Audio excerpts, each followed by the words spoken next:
സംഗമ ഗ്രാമ നാട്യരംഗമിതാ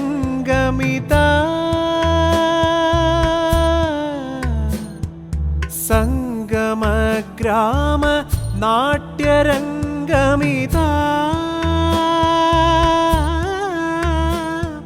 ശതകാർത്ഥ സംഗമം ആഘോഷിപ്പൂ തുംഗശോഭം തുംഗശോഭം സ്വാഗതം സ്വാഗതം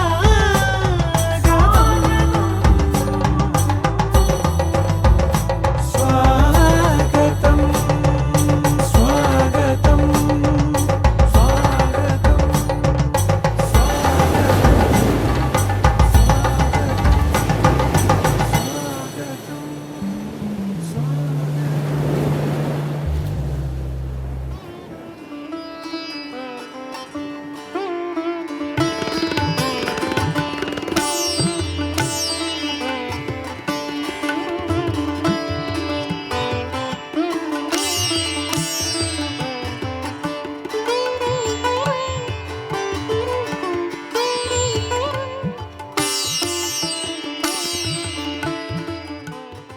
അടുത്തതായി പ്രമേയപരമായി നടക്കുന്നതല്ലെങ്കിലും കൂടിയാട്ടവുമായി ബന്ധപ്പെട്ടുകൊണ്ട് നമ്മൾ ക്ലബിൻ്റെ ഈ ഒരു സുവർണ ജൂബിലി ആഘോഷവുമായി ബന്ധപ്പെട്ട് നടത്തപ്പെടുന്ന പുതിയ രംഗനിർമ്മിതികൾ 2 കൂടിയാട്ടവും ഒരു നങ്ങിയാർകൂത്തും ഇതിനോടനുബന്ധിച്ച് നടക്കാൻ പോകുന്നുണ്ട്. ആ സന്ദർഭത്തിൽ തന്നെയാണ് ഈ ഒരു വിഷയത്തിന്റെ പ്രാധാന്യം വിളിച്ചു വന്നത്. പുതിയ രംഗാവിഷ്കാരങ്ങൾ, കൂടിയാട്ടത്തിന് സംസ്കൃത നാടകവുമായി ബന്ധപ്പെട്ടുള്ള പുതിയ നിർമ്മിതികൾ കേന്ദ്രീകരിച്ചുള്ള പ്രഭാഷണമാണ്. എന്തുകൊണ്ടും കൂടിയാട്ടം എന്ന കലാരൂപത്തിൽ അറിയപ്പെടുന്ന മുഖവരാവശ്യമില്ലാത്ത മാർഗി മധു ചാക്യാരാണ്. അദ്ദേഹത്തെ സാദരം വേദിയിലേക്ക് പ്രഭാഷണത്തിനായി ക്ഷണിക്കുന്നു. സുഹൃത്തുക്കളെ, ഞാനിവിടെ KN വിഷാദി സ്മാരക കഥകളി ക്ലബിൻ്റെ സുവർണ ജൂബിലി ആഘോഷിക്കുന്നതിൻ്റെ സമാപനത്തിലേക്ക് എത്തി. എളുപ്പമല്ല 50 കൊല്ലം കൊണ്ട് കേൾക്കുക എന്നുള്ളത്. പ്രത്യേകിച്ച് കഥകളി പോലെയുള്ള ക്ലാസിക്കൽ കലാരൂപങ്ങൾ അവതരിപ്പിക്കാൻ വേണ്ടിയിട്ടുള്ള സംഘടന 50 വർഷം പൂർത്തിയാക്കുക എന്ന് പറഞ്ഞാൽ അത്ര ചെറിയ പണിയല്ല. പക്ഷെങ്കിലും വളരെ സജീവമായിട്ട് കഴിഞ്ഞ 50 വർഷമായിട്ട് ഈ ക്ലബ്ബ് നിലനിന്നു. ധാരാളം രംഗാവതരണങ്ങൾ നടത്തി. പ്രത്യേകിച്ച് ഈ അടുത്ത കാലത്ത് രമേശൻ അവിടുന്ന് പോകുന്നതിൻ്റെ ശേഷം വേറെ വലിയ പ്രാരബ്ധങ്ങളില്ലാത്തതുകൊണ്ട് കൂടിയാണെന്ന് വയ്ക്കാം, അല്ലെങ്കിൽ അത്ര എളുപ്പമല്ല. ധാരാളം പരിപാടികൾ ഇപ്പോൾ നടക്കുന്നുണ്ട്. തീർച്ചയായിട്ടും അഭിനന്ദിക്കേണ്ട കാര്യമാണ്. അപ്പോൾ ഒരു സന്തോഷിപ്പിക്കാൻ വേണ്ടിയിട്ട് പറയുകയല്ല, അങ്ങനെ സ്വഭാവം എനിക്ക് എന്ന് മാത്രമല്ല, അത്യാവശ്യം തുറന്ന് പറയുന്ന ആളുടെ അത്യാവശ്യം മുഷിപ്പിക്കാറുമുണ്ട്. അതുകൊണ്ട് അങ്ങനെ പറഞ്ഞല്ല. പക്ഷേ ശരിക്കും വളരെ സന്തോഷിച്ച് തന്നെ പറയുകയാണ് 50 വർഷം വളരെ സജീവമായിട്ട് നിൽക്കുക എന്നുള്ളത്. മാത്രമല്ല, കൂടിയാട്ടക്കാരെന്നുള്ള രീതിയിൽ ഈ ക്ലബിനോട് കൂടുതൽ താല്പര്യം തോന്നുന്നതിൻ്റെ കാരണം പൊതുവെ ഈ കഥകളി ആസ്വാദകർക്ക് കൂടിയാട്ടത്തിന് കുറച്ചൊരു ചതുർത്ഥിയുണ്ട്. സ്വതേ പറയാ കൂടിയാട്ടക്കാരെ കഥകളി കാണരുതെന്നാണ് പഴയ വാക്യം. പക്ഷെ ഇപ്പം അങ്ങനെയല്ല. കഥകളിക്കാർ കൂടിയാട്ടം കാണരുത് എന്നുള്ളൊരു വാക്യം ഇതാണ് സ്വതേ. കഥകളി കാണുന്നവരെ, കഥകളിക്കാർ കണ്ടാലും കുഴപ്പമില്ല, കഥകളി കാണാൻ പോകുന്നവർ നിർത്തിയിട്ട് കൂടിയാട്ടത്തിന് പോകണ തീർച്ചയായുണ്ട്. അപ്പം അതൊക്കെ മാറ്റിയിട്ട് ധാരാളം കൂടിയാട്ടത്തിനുള്ള അവസരങ്ങളൊക്കെ കൊടുക്കുന്ന ഒരു സ്ഥാപനം എന്നുള്ള രീതിയിലും ക്ലബിനോടൊരു പ്രത്യേകമായിട്ടൊരു മമതയുണ്ട്. പിന്നെ നമ്മുടെ വിഷയം എന്ന് രമേശനെ കുറിച്ച് പറഞ്ഞപ്പോൾ പുതിയ ചിത്രപ്പടത്തിൽ എന്നൊക്കെ രീതിയിൽ അങ്ങനെ പറഞ്ഞെങ്കിലും വിഷയം എന്താണെന്ന് അങ്ങനെ ധാരണ. പിന്നെ രമേശൻ തന്നെ ഒരു വിഷയം, ഞാൻ കൊടുത്ത വിഷയമൊന്നുമല്ല അത്. രമേശന്റെ ഭാവനയിൽ ഉണ്ടാക്കിയൊരു വിഷയമാണത്. ഇങ്ങനൊരു വിഷയം എഴുതുന്നു. ഞാൻ വിചാരിച്ചു കുഴപ്പമില്ല. എന്താപ്പോ സാധാരണ സെമിനാർ എന്ന് പറഞ്ഞു കഴിഞ്ഞാൽ ഒരു മാക്സിമം പോയാൽ ഒരു 15 മിനിറ്റിലൊക്കെ നിർത്താം. ഇപ്പൊ പക്ഷെ 5 മിനിറ്റ് ഒക്കെ ഉണ്ടല്ലോ. ഇതിലൊക്കെ 5 മിനിറ്റ് ഉണ്ടായിപ്പോയി. ഡാൻസ് ഇന്റർനാഷണൽ ഡാൻസ് ഫെസ്റ്റിവൽ സെമിനാറിന് 5 മിനിറ്റ് ആയിരുന്നു ഒരു പ്രഭാഷകൻ ഉണ്ടായിരുന്നത്. വലിയ നഷ്ടമില്ലാതെ തോന്നി. കുഴപ്പമില്ലോ, ഇല്ലാതെ വരണമെന്നല്ലേ ഉള്ളൂ. 5 മിനിറ്റ് എന്തെങ്കിലും പറഞ്ഞു പോവാം ശൈലാണ് ഏറ്റത്. പക്ഷെ ഈ നോട്ടീസ് കണ്ടപ്പോഴാണ് സംഗതി ഇതിൽ ഭേദം പൂത്തേക്ക് എന്ന് തോന്നിയത്. കാരണം 1.5 മണിക്കൂറേ ഇത് കുറെ അക്രമമാണ് ശരിക്കും. 1.5 മണിക്കൂർ പറയണത് അത് കേട്ടോണ്ടിരിക്കണം എന്ന് പറഞ്ഞു കഴിഞ്ഞാൽ ഒരുപക്ഷെ എനിക്ക് ആള് പുറന്നു തന്നെ അതാണോ സംശയമുണ്ട്. കാരണം 1.5 മണിക്കൂറാണ് ഒരു ടോക്കറ്റ് സമയത്ത് കേട്ടപ്പോൾ. ഇത് താങ്ങൂല എന്നുള്ള രീതിയിലാണ് ആള് വരാണ്ടിരുന്നതൊരു സംശയമുണ്ട് എനിക്ക്. പിന്നെ ഈ പറഞ്ഞ കൂത്ത് പറയുകയാണെങ്കിൽ 2 മണിക്കൂറായാലും 3 മണിക്കൂറായാലും നമുക്ക് അത്ര പ്രശ്നമൊന്നുമില്ല. പക്ഷെ പ്രഭാഷണം 3 മണിക്കൂർ പറയുന്നത് കുറെ കടുപ്പാണ്. പക്ഷെ ഇപ്പൊ ദൈവാദിനം കൊണ്ട് 1/2 മണിക്കൂർ രക്ഷപ്പെട്ടു. ഇനി 1 മണിക്കൂർ കിട്ടുമോ ട്രെയിൻ അടുത്ത്. പിന്നെ ഇപ്പോൾ നാടൻ ഭാഷയൊക്കെ എനിക്ക് കുഴപ്പമില്ല, അതിങ്ങനെ ശീലമുള്ള ഇങ്ങനെ പറഞ്ഞു പോകും. പക്ഷെ എനിക്ക് അത്ര എളുപ്പമല്ല. അപ്പൊ അതുകൊണ്ട് ഞാൻ വളരെ ചുരുക്കി ആണ് പറയുള്ളൂ. പിന്നെ വേണ്ടി നമുക്ക് ഒരു ചർച്ച പോലെ നിങ്ങളുടെ ചോദ്യങ്ങൾ വരികയാണെങ്കിൽ എനിക്ക് ചിലപ്പോൾ എന്തെങ്കിലുമൊക്കെ അതിനോട് പ്രതികരിക്കാൻ പറ്റിയായിരിക്കും. പൊതുവെ പലർക്കും അറിയാവുന്ന ഒരു കാര്യമായിരിക്കും, ഒരു സംസ്കൃത നാടകം എടുത്തു കഴിഞ്ഞാൽ അതിന് ഞാൻ പറയട്ടെ, നാടകം മുഴുവനായിട്ട് അവതരിപ്പിക്കാറില്ല. കൂടിയാട്ടത്തിൽ നമുക്കൊക്കെ അറിയാമല്ലോ, ഒരംഗം മാത്രം എടുത്തിട്ടാണ് അവതരിപ്പിക്കാറ്. സംസ്കൃത നാടകം കൂടിയാട്ടമായിട്ട് അവതരിപ്പിക്കുകയില്ല. എനിക്ക് തോന്നുന്നു ആദ്യമായിട്ട് തുടങ്ങി വെച്ചത് വേണമെന്നായിരിക്കും, മേടിക്കുകയായിരിക്കും ആദ്യമായിട്ട് ഒരു നാടകം മുഴുവൻ ചെയ്യുക എന്നുള്ളത്. ശാവുകൾ മുഴുവൻ എടുത്തിട്ട് കൂടിയാട്ടമായിട്ട് ചെയ്യുക എന്നുള്ള ശ്രമം നടത്തിയത്. അന്ന് അയ്യപ്പ പണിക്കർ സാറ് അന്ന് മാർഗില് തമാശയായിട്ട് പറഞ്ഞതാണെങ്കിൽ പോലും പറയാറുണ്ട്, മധു വളരെ ശ്രദ്ധിക്കണം. കാരണം വേണുമ്പോ 7 അംഗങ്ങളും കൂടെ 5 ദിവസം കൊണ്ട് ചെയ്യുകയാണ്. പണ്ട് നമ്മള് ഒരംഗം 41 ദിവസം കൊണ്ട് ചെയ്തിരുന്നത് ഇപ്പോൾ 7 അംഗങ്ങൾ 5 ദിവസം കൊണ്ട് ചെയ്തു. അപ്പോൾ എന്നിട്ട് ഇനി 41 നിർത്തരുത്, ഒരു 101 ആവണോ ഒരംഗം, അല്ലെങ്കിൽ ഭയങ്കര അപകടമാണ് കൂടിയാട്ടത്തിനെന്ന് പറയണ്ടായി. അന്ന് പേപ്പർ സാർ തമാശയായിട്ടാണ് പറഞ്ഞത്. പക്ഷെ ഇപ്പോ നോക്കുമ്പോൾ വളരെ ശരിയായി വരുന്നുണ്ട്. കാരണം ഒരേ കഷ്ണമൊക്കെ ചെയ്ത് തുടങ്ങി കൂടിയാട്ടം.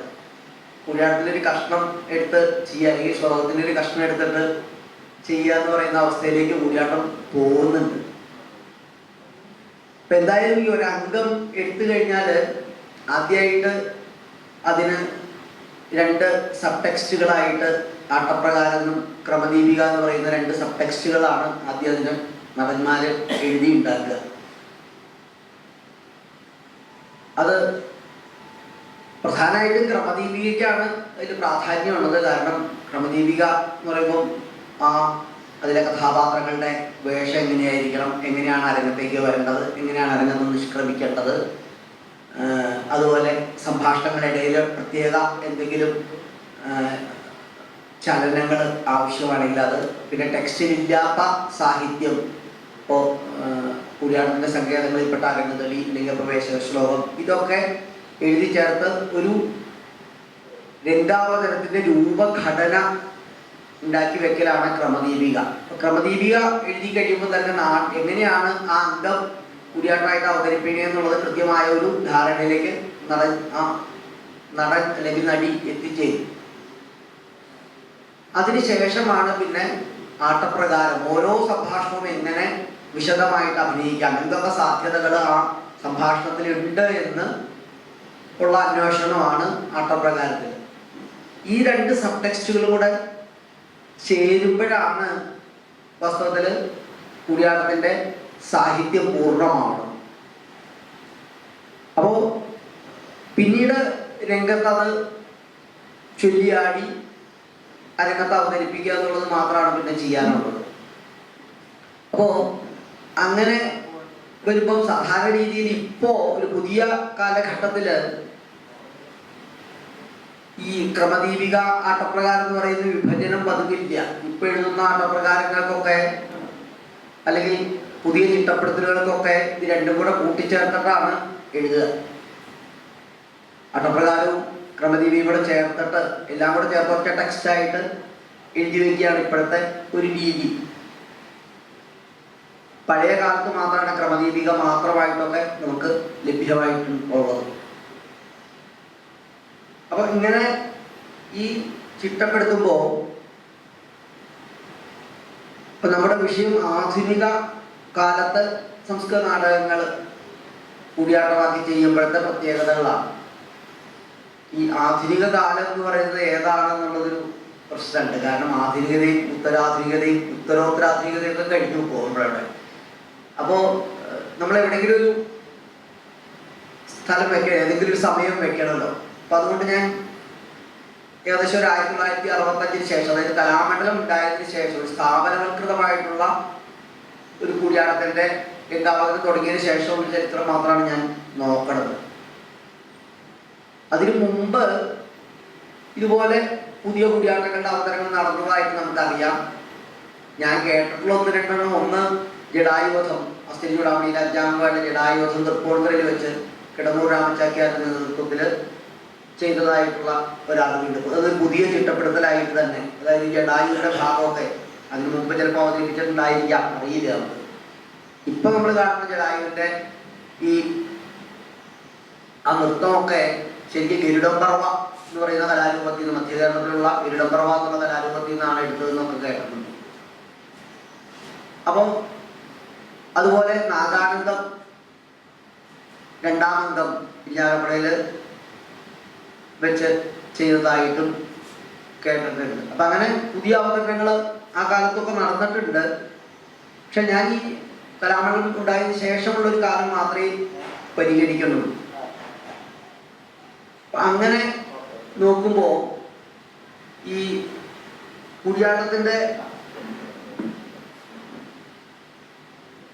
ഒരു അംഗം കൂടിയാട്ടമായിട്ട് ചിട്ടപ്പെടുത്തുകയാണെങ്കിൽ പ്രധാനമായിട്ടും 3 ഭാഗങ്ങളാണ് നമുക്കറിയാം. പുറപ്പാട്, നിർവഹണം, കൂടിയാട്ടം.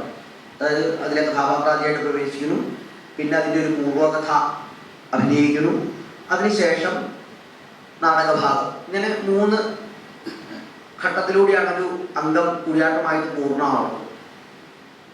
പക്ഷെ പുതിയ ചിട്ടപ്പെടുത്തലുകളിൽ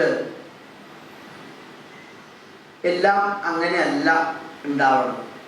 അപ്പം അതുകൊണ്ട് തന്നെ ഞാൻ നോക്കുമ്പോൾ അതിലൊരു 3 തരത്തിലുള്ള ചിട്ടപ്പെടുത്തലുകൾ അതിൽ സംഭവിക്കുന്നുണ്ട്.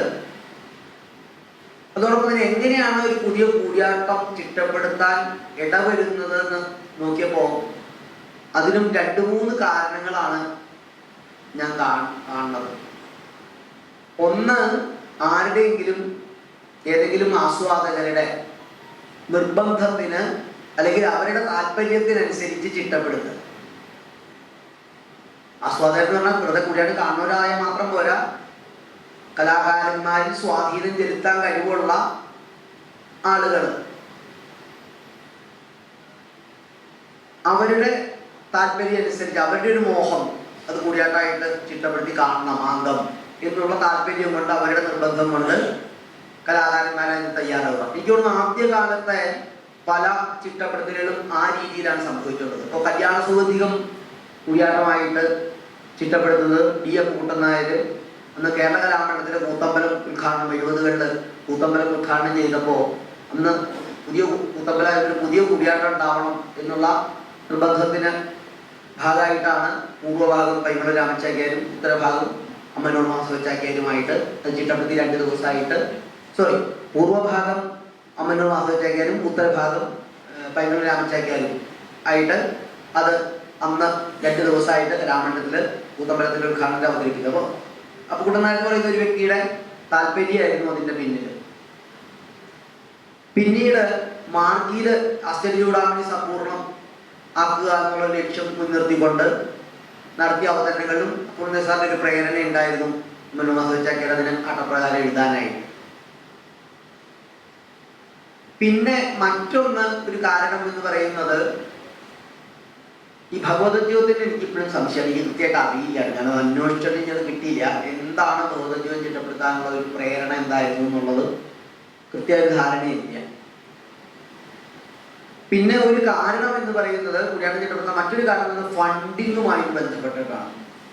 ഒരു ഫണ്ട് കിട്ടണമെങ്കിൽ നമ്മളൊരു പുതിയ പ്രൊഡക്ഷൻ ചെയ്യണം എന്നുള്ള രീതിയിൽ ഫണ്ടിങ്ങിനെ ആശ്രയിച്ചുകൊണ്ട് ഫണ്ട് കിട്ടാൻ വേണ്ടിയിട്ട് ചെയ്യുന്ന ചിട്ടപ്പെടുത്തിയ കുറേ കൂടിയാട്ടങ്ങൾ. അതിൽ വാസ്തവത്തിൽ ഇപ്പോൾ ഈ ചൂടാമണിയുടെ സമ്പൂർണ്ണ അവതരണത്തിലെ 3 അംഗങ്ങൾ ചിട്ടപ്പെടുത്തിയത് ഒന്ന് ഫോർട്ട് ഫൗണ്ടേഷൻ്റെ ഗ്രാൻഡോട് കൂടിയിട്ടാണ്. ഫോർട്ട് ഫൗണ്ടേഷൻ്റെ ഗ്രാൻഡാണ് അതിനെ ഉപയോഗിക്കേണ്ടതായിട്ട് ആ 3 അംഗങ്ങളും ചിട്ടപ്പെടുത്താനായിട്ട്.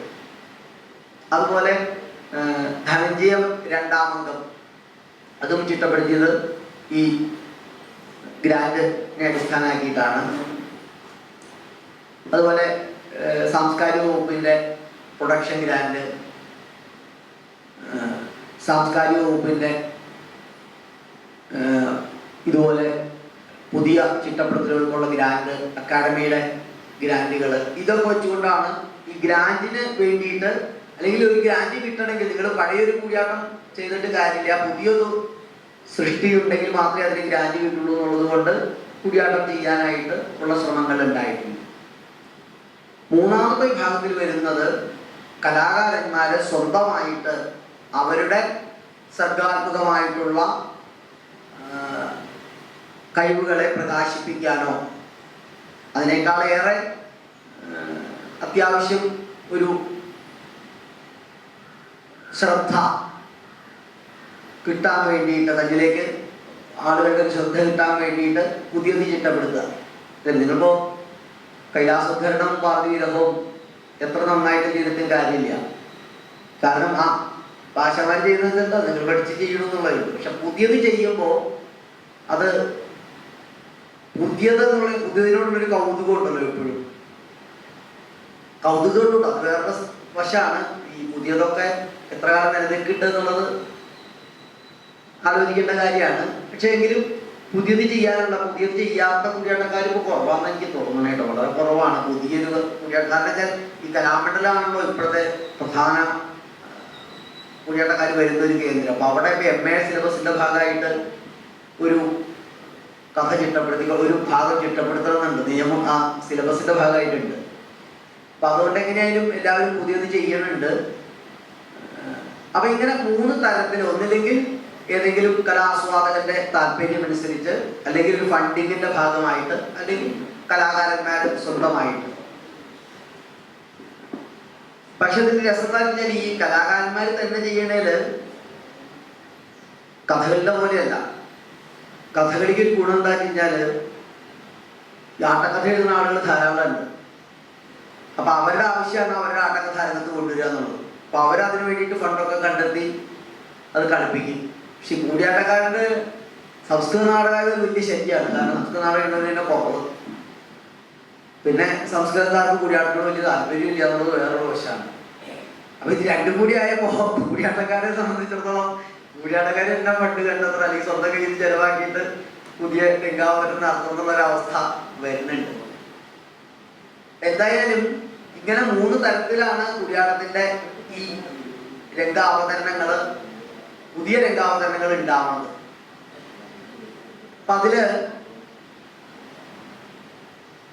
പല തരത്തില് പുതിയ രംഗാവതരണങ്ങൾ സംഭവിക്കുന്നുണ്ട്. ഒന്ന്, പണ്ട് നിലവിൽ ഉണ്ടായിരുന്നതും പിന്നീട് അരങ്ങിൽ നിന്ന് ഇല്ലാതെയായി തീർന്ന അംഗങ്ങളുണ്ട്. അതായത് ഞാൻ പറഞ്ഞത് അതിൻ്റെ ക്രമദീപികകൾ ലഭ്യമാണ്. നാടകത്തിന്റെ അല്ലെങ്കിൽ അംഗങ്ങളുടെ ക്രമദീപികകൾ ലഭ്യമായിട്ടുള്ള കുറേ അംഗങ്ങളുണ്ട്. ഇപ്പൊ ഈ ചൂടാമണിയിലെ അംഗങ്ങളൊക്കെ അങ്ങനെയാണ്. അതുപോലെ അഭിഷേകത്തിലെ അംഗങ്ങൾ. അപ്പോൾ ഇതൊക്കെ ആ ക്രമദീപികയ്ക്ക് അനുസരിച്ച് ഇപ്പോൾ പ്രതിമയില് ഒക്കെ ഉള്ളത് ക്രമദീപിക ലഭ്യമായിരുന്നു. അപ്പം ആ ക്രമദീപികയിൽ പറഞ്ഞതിനനുസരിച്ച് ചിട്ടപ്പെടുത്തിയ കുറേ കൂടിയാട്ടങ്ങളുണ്ട്. അതൊക്കെ ഏറെക്കുറെ എല്ലാം പുറപ്പാട്, നിർവഹണം, കൂടിയാട്ടം എന്നുള്ള രീതിയിലാണ് ചിട്ടപ്പെടുത്തി വന്നിട്ടുള്ളത്. മറ്റു ചിലത് അങ്ങനെ ക്രമദീപികളൊന്നും ലഭ്യമല്ലാത്ത കൂടിയാട്ടങ്ങൾ, ഇപ്പൊ കർണഭാരം അല്ലെങ്കിൽ ദൂതഘടോത്കജം, ഇതിനൊന്നും ക്രമദീപികളൊന്നും നമുക്ക് ലഭ്യമല്ല. പണ്ടെപ്പോഴോ അവതരിപ്പിച്ചിരുന്നൊക്കെ പറയുന്നു എന്നല്ലാതെ അതിൻ്റെ തെളിവൊന്നും നമുക്ക് കിട്ടിയിട്ടൊന്നുമില്ല. അപ്പൊ അത്തരം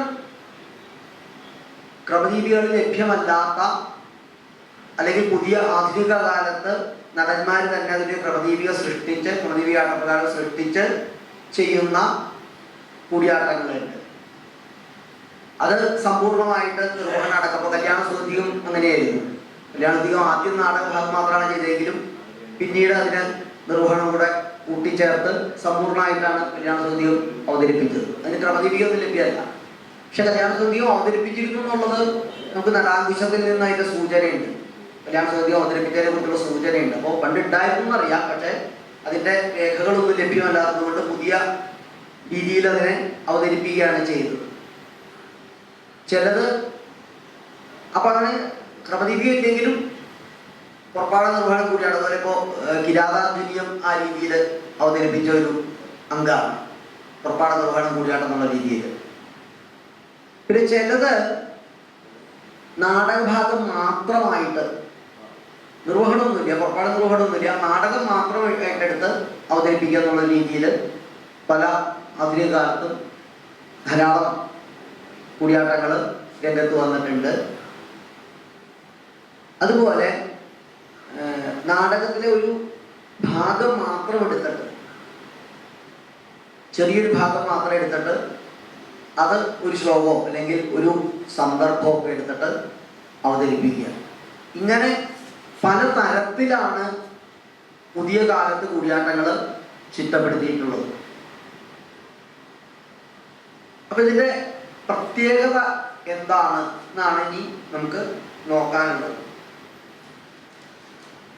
അങ്ങനെ നോക്കുമ്പോൾ ഇപ്പൊ നമ്മൾ പൊതുവെ ഈ കൂടിയാട്ടത്തിന്റെ കുറച്ച് പേരിലുള്ളത് ഞാൻ പറയുകയാണ്. ഈ കൂടിയാട്ടത്തിന്റെ ഇടയിൽ ഒരു പ്രശ്നം എന്താ വെച്ച് കഴിഞ്ഞാല്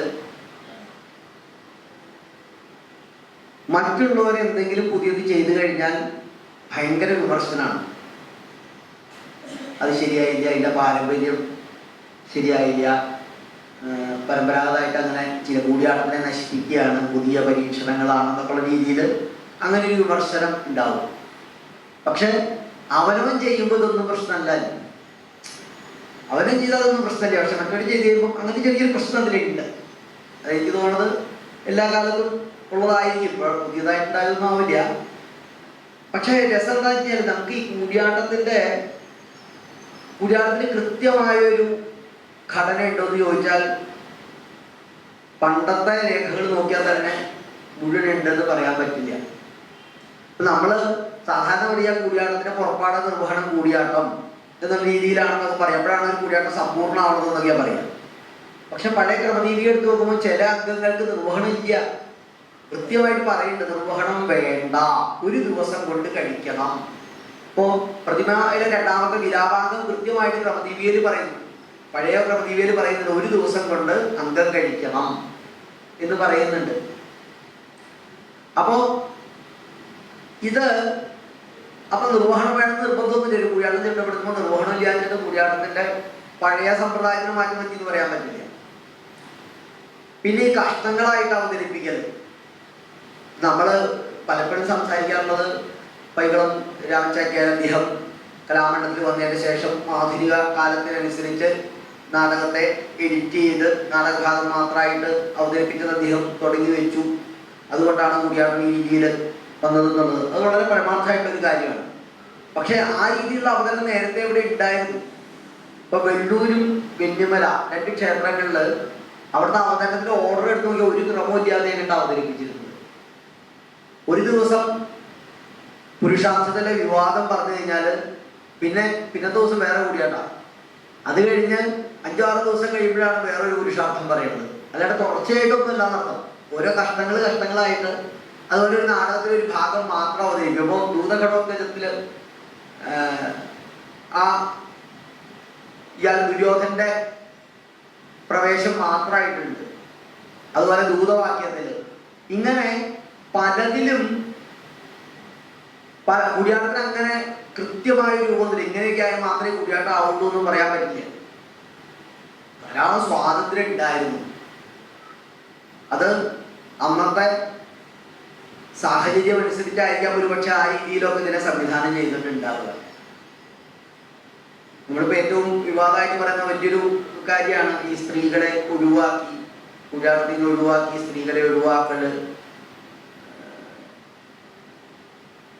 അത് ചർച്ചയിലേക്ക് പലപ്പോഴും വരുമ്പോൾ നമ്മൾ പലപ്പോഴും പറയുക ബോധപൂർവം ആണധികാരത്തിന്റെ ഭാഗമായിട്ട് സ്ത്രീകളെ ഒഴിവാക്കി എന്നൊക്കെയാണ്. പക്ഷെ നമുക്ക് പഴയ അവതരണങ്ങളിൽ നോക്കുമ്പോൾ അറിയാം, ഒഴിവാക്കിയതല്ല, പതുക്കെ പതുക്കെ സാഹചര്യത്തിന്റെ സമ്മർദ്ദം കൊണ്ട് ഒഴിവായി പോണതാണ്. അത് പുരുഷ വേഷങ്ങളെ ഒഴിവാക്കിയിട്ടുണ്ട്. ഇപ്പൊ ബാല്യബോധത്തിലെ നായകൻ ശ്രീരാമനാണ്. പക്ഷെ ശ്രീരാമൻ രംഗത്ത് വരാറില്ല. ബാലി സുഗ്രീവൻ മാത്രമേ പറ്റുള്ളൂ. കാരണം രണ്ടാളെ ഉള്ളോട് ഇപ്പൊ രണ്ടാളെ കൊണ്ട് കഴിച്ചു വിട്ടു എന്നുള്ളതാണ് പ്രധാനം. അല്ലാതെ കണ്ട് ഇത് സ്ത്രീകളായതുകൊണ്ട് ഒഴിവാക്കണമെന്നല്ല, സാഹചര്യത്തിന്റെ സമ്മർദ്ദം അനുസരിച്ചിട്ട് കഥാപാത്രങ്ങളെ ഒഴിവാക്കുന്നു. ആളുകൾ വന്നപ്പോൾ വീണ്ടും തിരിച്ചതിലേക്ക് വരികയും ചെയ്യും. അപ്പൊ അതിന് കൂടിയാട്ടം എന്ന് പറയുന്ന ഒരു പെർഫോമൻസ് എന്നുള്ള രീതിയിൽ അതില് ഇന്ന രീതിയിലേ അവതരിപ്പിക്കാവുന്നതെന്ന് നമുക്കങ്ങനെ കണിശമായിട്ടൊന്നും പറയാൻ പറ്റില്ല. നമ്മളെന്തെങ്കിലും പറഞ്ഞാൽ അതിന് തിരിച്ച് വാദം ഉന്നയിക്കാനുള്ള ധാരാളം തെളിവുകൾ നമ്മുടെ കയ്യിലുണ്ട്. അപ്പൊ അതുകൊണ്ട് ഇന്നതാണ് ശരി ഇന്നതാണ് തെറ്റെന്നൊന്നും പറയുന്നതിൽ വലിയ അർത്ഥമൊന്നും ഉണ്ടെന്ന് എനിക്ക് തോന്നുന്നില്ല. പിന്നെ എന്താണ് പുതിയ കൂടിയാട്ടങ്ങളുടെ ഒരു പ്രത്യേകത എന്ന് ചോദിച്ചാൽ എനിക്ക് തോന്നിയത്, അത് എൻ്റെ ഒരു തോന്നലാണ് കേട്ടോ, അങ്ങനെയാണെന്നൊന്നുമല്ല ഞാൻ പറയുന്നത്. ഇപ്പോ നമ്മളൊരു കൂടിയാട്ടം ചിട്ടപ്പെടുത്തുമ്പോൾ പ്രമേയത്തിന് വല്ലാത്ത പ്രാധാന്യം വരുന്നുണ്ട്. പ്രമേയത്തിനാണ് പ്രാധാന്യം, അഭിനയത്തിനല്ല. സമകാലികമായ സിദ്ധാന്തങ്ങൾക്ക് അനുഗുണമായ രീതിയിൽ ഉള്ള ഭാഗങ്ങൾ നോക്കി അവതരിപ്പിക്കുക, അല്ലെങ്കിൽ അതിനെ ആ രീതിയിൽ വ്യാഖ്യാനിക്കുക. എനിക്കൊരു രസകരമായി തോന്നിയ കാര്യം, ഇപ്പോൾ ഈ അടുത്തിടെ IKKF-ന്റെ ഒരു പ്രൊമോഷനില് ശ്രീ KD രാമേന്ദ്രൻ അദ്ദേഹം ധനഞ്ജയ പഞ്ചാമൃതത്തിന്റെ അവതരണത്തിന്, കാർത്യായനി പുറപ്പാടിന്റെ അവതരണത്തിന് ഏറ്റവും പ്രധാനമായിട്ട് അദ്ദേഹം ബൂസ്റ്റ് ചെയ്ത് പറഞ്ഞൊരു കാര്യം, കാർത്യായനിയുടെ മുമ്പില് ധനഞ്ജയൻ നമസ്കരിക്കുന്നു, ഒരു സ്ത്രീയുടെ മുമ്പിൽ പുരുഷൻ നമസ്കരിക്കുന്നു. വളരെ വിപ്ലവകരമായിട്ടുള്ള കാര്യമാണെന്ന് അദ്ദേഹം പറയും. എനിക്ക് മനസ്സിലായില്ല എന്താണ് ഒരു കഥാപാത്രത്തിന്, കാർത്യായനി എന്ന് പറയുന്ന ദേവിയുടെ മുമ്പിലാണ് അർജുനൻ നമസ്കരിക്കുന്നത്. അങ്ങനെ നോക്കിയാൽ മായാസീതാങ്കത്തിൽ സീതയുടെ കാക്കല് ലക്ഷ്മണൻ നമസ്കരിക്കുന്നുണ്ട്. പക്ഷെ നമ്മളിതിനെയൊക്കെ പ്രമേയത്തിന്റെ അപ്പുറത്തേക്ക്, അല്ലെങ്കിൽ കഥാപാത്രം എന്ന് പറയുന്ന കഥാപാത്രത്തിന്റെ അപ്പുറത്തേക്ക് അതിനെ ആധുനിക സിദ്ധാന്തങ്ങളുമായിട്ട് ബന്ധപ്പെടുത്തിക്കൊണ്ട് അതിനെ വ്യാഖ്യാനിക്കാൻ ശ്രമിക്കുകയാണ്. അപ്പൊ ഇവിടെ എന്താ സംഭവിക്കുന്നത് വെച്ചാല് അവതരണത്തിന്റെ പ്രാധാന്യം നഷ്ടപ്പെടുകയും ഇതിന് ഈ സിദ്ധാന്തങ്ങൾക്ക് പ്രാധാന്യം വരികയും ചെയ്യുന്നതോട് കൂടിയിട്ട് നടന്റെയോ നടിയുടെയോ ഒക്കെ അഭിനയത്തിന്റെ കഴിവുകളെക്കാൾ പ്രാധാന്യം ഇത്തരം സിദ്ധാന്തങ്ങൾക്ക് കിട്ടുന്നു എന്നുള്ളതാണ് എനിക്ക് തോന്നിയ, വ്യക്തിപരമായി എനിക്ക് തോന്നിയൊരു പ്രശ്നം. അതുപോലെ ഇപ്പോ പഞ്ചകന്യകയുടെ അവതരണം എനിക്ക് നേരിട്ട് കാണാൻ പറ്റില്ല, പക്ഷെ ഓൺലൈനിൽ ഇങ്ങനെ കണ്ടപ്പോ അതിലൊക്കെ നമ്മുടെ സെമിനാറിലൊക്കെ ഈ പ്രശ്നങ്ങൾ ഇങ്ങനെ മുഴച്ചു നിൽക്കുകയാണ്. ഉഷയുടെ അഭിനയത്തിന്റെ പ്രത്യേകതയെക്കാളേറെ അഹല്യ എന്ന് പറയുന്ന സ്ത്രീയുടെ, അല്ലെങ്കിൽ സീത എന്ന് പറയുന്ന ഒരു സ്ത്രീയുടെ പ്രതിരോധമായിട്ടാണ് അതിനെ കാണുന്നത്. അപ്പോൾ പെർഫോമൻസിനേക്കാളേറെ ഈ പ്രതിരോധത്തിന് പ്രാധാന്യം കൊടുക്കുന്നതോട് കൂടിയിട്ട് പെർഫോമൻസിന്റെ ഒരു, അങ്ങനെ നോക്കുമ്പോൾ നമുക്ക് പലപ്പോഴും കീചകനൊക്കെ ഭയങ്കര പ്രശ്നമാവും. ഇങ്ങനെയൊക്കെ നമ്മൾ സിദ്ധാന്തങ്ങളിലേക്ക് പോയാൽ കീചകനെയൊക്കെ അവതരിക്കുമ്പോൾ ഭയങ്കര പ്രശ്നമാവും. എന്തൊരു തോന്നിയാസായിട്ട് കാണിക്കുന്നത്, ഒരു പാവപ്പെട്ട സ്ത്രീയെ പിടിച്ചിട്ട് ബലാത്കാരം ചെയ്യാൻ ശ്രമിക്കുന്ന ഒരു കീചകനെ, ഇത് എനിക്ക് തോന്നിയ വലിയൊരു പ്രശ്നമാണ്. അപ്പൊ അതുകൊണ്ട് ഈ ചിട്ടപ്പെടുത്തുമ്പോൾ ഇത്തരം വിഷയങ്ങൾക്ക് പ്രാധാന്യം അധികമായി വരികയും അഭിനയത്തിന്റെ സാധ്യതകൾ, ഇപ്പൊ കേരളത്തച്ഛൻ പറഞ്ഞു വെച്ചതിനെ പൊളിക്കേണ്ട അവസ്ഥയായി. കേരളത്തച്ഛൻ പറഞ്ഞത് നാടകത്തെ വധിച്ച് അഭിനയത്തെ സംരക്ഷിക്കുകയാണ് ചെയ്യണമെന്നാണ് കേരളത്തച്ഛന്റെ കൂടിയാട്ടത്തെ കുറിച്ചുള്ള വ്യാഖ്യാനം. പക്ഷെ ഇപ്പൊ തിരിച്ചു പറയേണ്ട പോലെ അഭിനയത്തെ വധിച്ച് നാടകത്തെ സംരക്ഷിക്കുകയാണ് കൂടിയാട്ടം ചെയ്യുന്നതെന്ന് പറയുന്ന രീതിയിലേക്കാണ് ഇപ്പൊ കൂടിയാട്ടത്തിന്റെ ഒരു പോക്ക് കാണുന്നത്. ഈ പ്രമേയത്തിന് പ്രാധാന്യം കൂടുകയും അഭിനയത്തിൻ്റെ സാധ്യതകൾ, ഇപ്പോൾ ഞാൻ ഒരാളുടെ കാര്യം പറയണം, ഞാൻ അടക്കമുള്ള ആളുകൾ പുതിയതായിട്ട് ചിട്ടപ്പെടുത്തുമ്പോൾ ഉണ്ടാവുന്ന പ്രശ്നമായിട്ട് എനിക്ക് തോന്നിയിട്ടുള്ളത് സവിസ്തരമായിട്ടുള്ള കൂടിയാട്ടത്തിൻ്റെ പ്രത്യേകത എന്താണെന്ന് ചോദിച്ചാൽ സവിസ്തരമായിട്ടുള്ള അഭിനയമായിരുന്നു കൂടിയാട്ടത്തിൻ്റെ പ്രത്യേകത. അത് ഗുണമുണ്ട് ദോഷമുണ്ട്. പക്ഷേ കൂടിയാട്ടത്തിൻ്റെ പ്രത്യേകത എന്താണെന്ന് ചോദിച്ചാൽ അത് തന്നെയായിരുന്നു, വളരെ ഡീറ്റെയിൽ ആയിട്ടുള്ള അഭിനയമായിരുന്നു കൂടിയാട്ടത്തിൻ്റെ പ്രത്യേകത. അതിപ്പോൾ നഷ്ടപ്പെടുകയും പ്രമേയത്തിൽ കേന്ദ്രീകരിച്ചുകൊണ്ടുള്ള അഭിനയത്തിലേക്ക് മാറുകയും ചെയ്യും.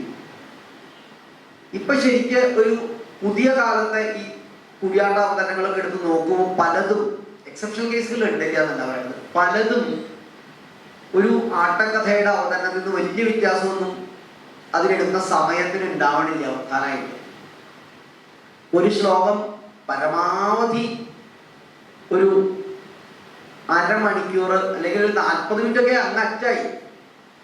ഒരു 40 മിനിറ്റ് 45 മിനിറ്റൊക്കെയാണ് ഒരു ശ്ലോകം അഭിനയിക്കാൻ പറ്റുള്ളൂ പരമാവധി ഇപ്പോൾ. അല്ലെങ്കിൽ പിന്നെ നമ്മൾ ഈ സ്ഥാപനങ്ങളിലൊക്കെ നടത്തുന്ന സമ്പൂർണ്ണാവതരണങ്ങളൊക്കെ പറ്റിയായിരിക്കും. അല്ലാത്തൊരു പൊതു ജനങ്ങൾ കാണുന്ന കൂടിയാട്ടങ്ങളിൽ സംഭവിക്കുന്നത് ഇതാണ്.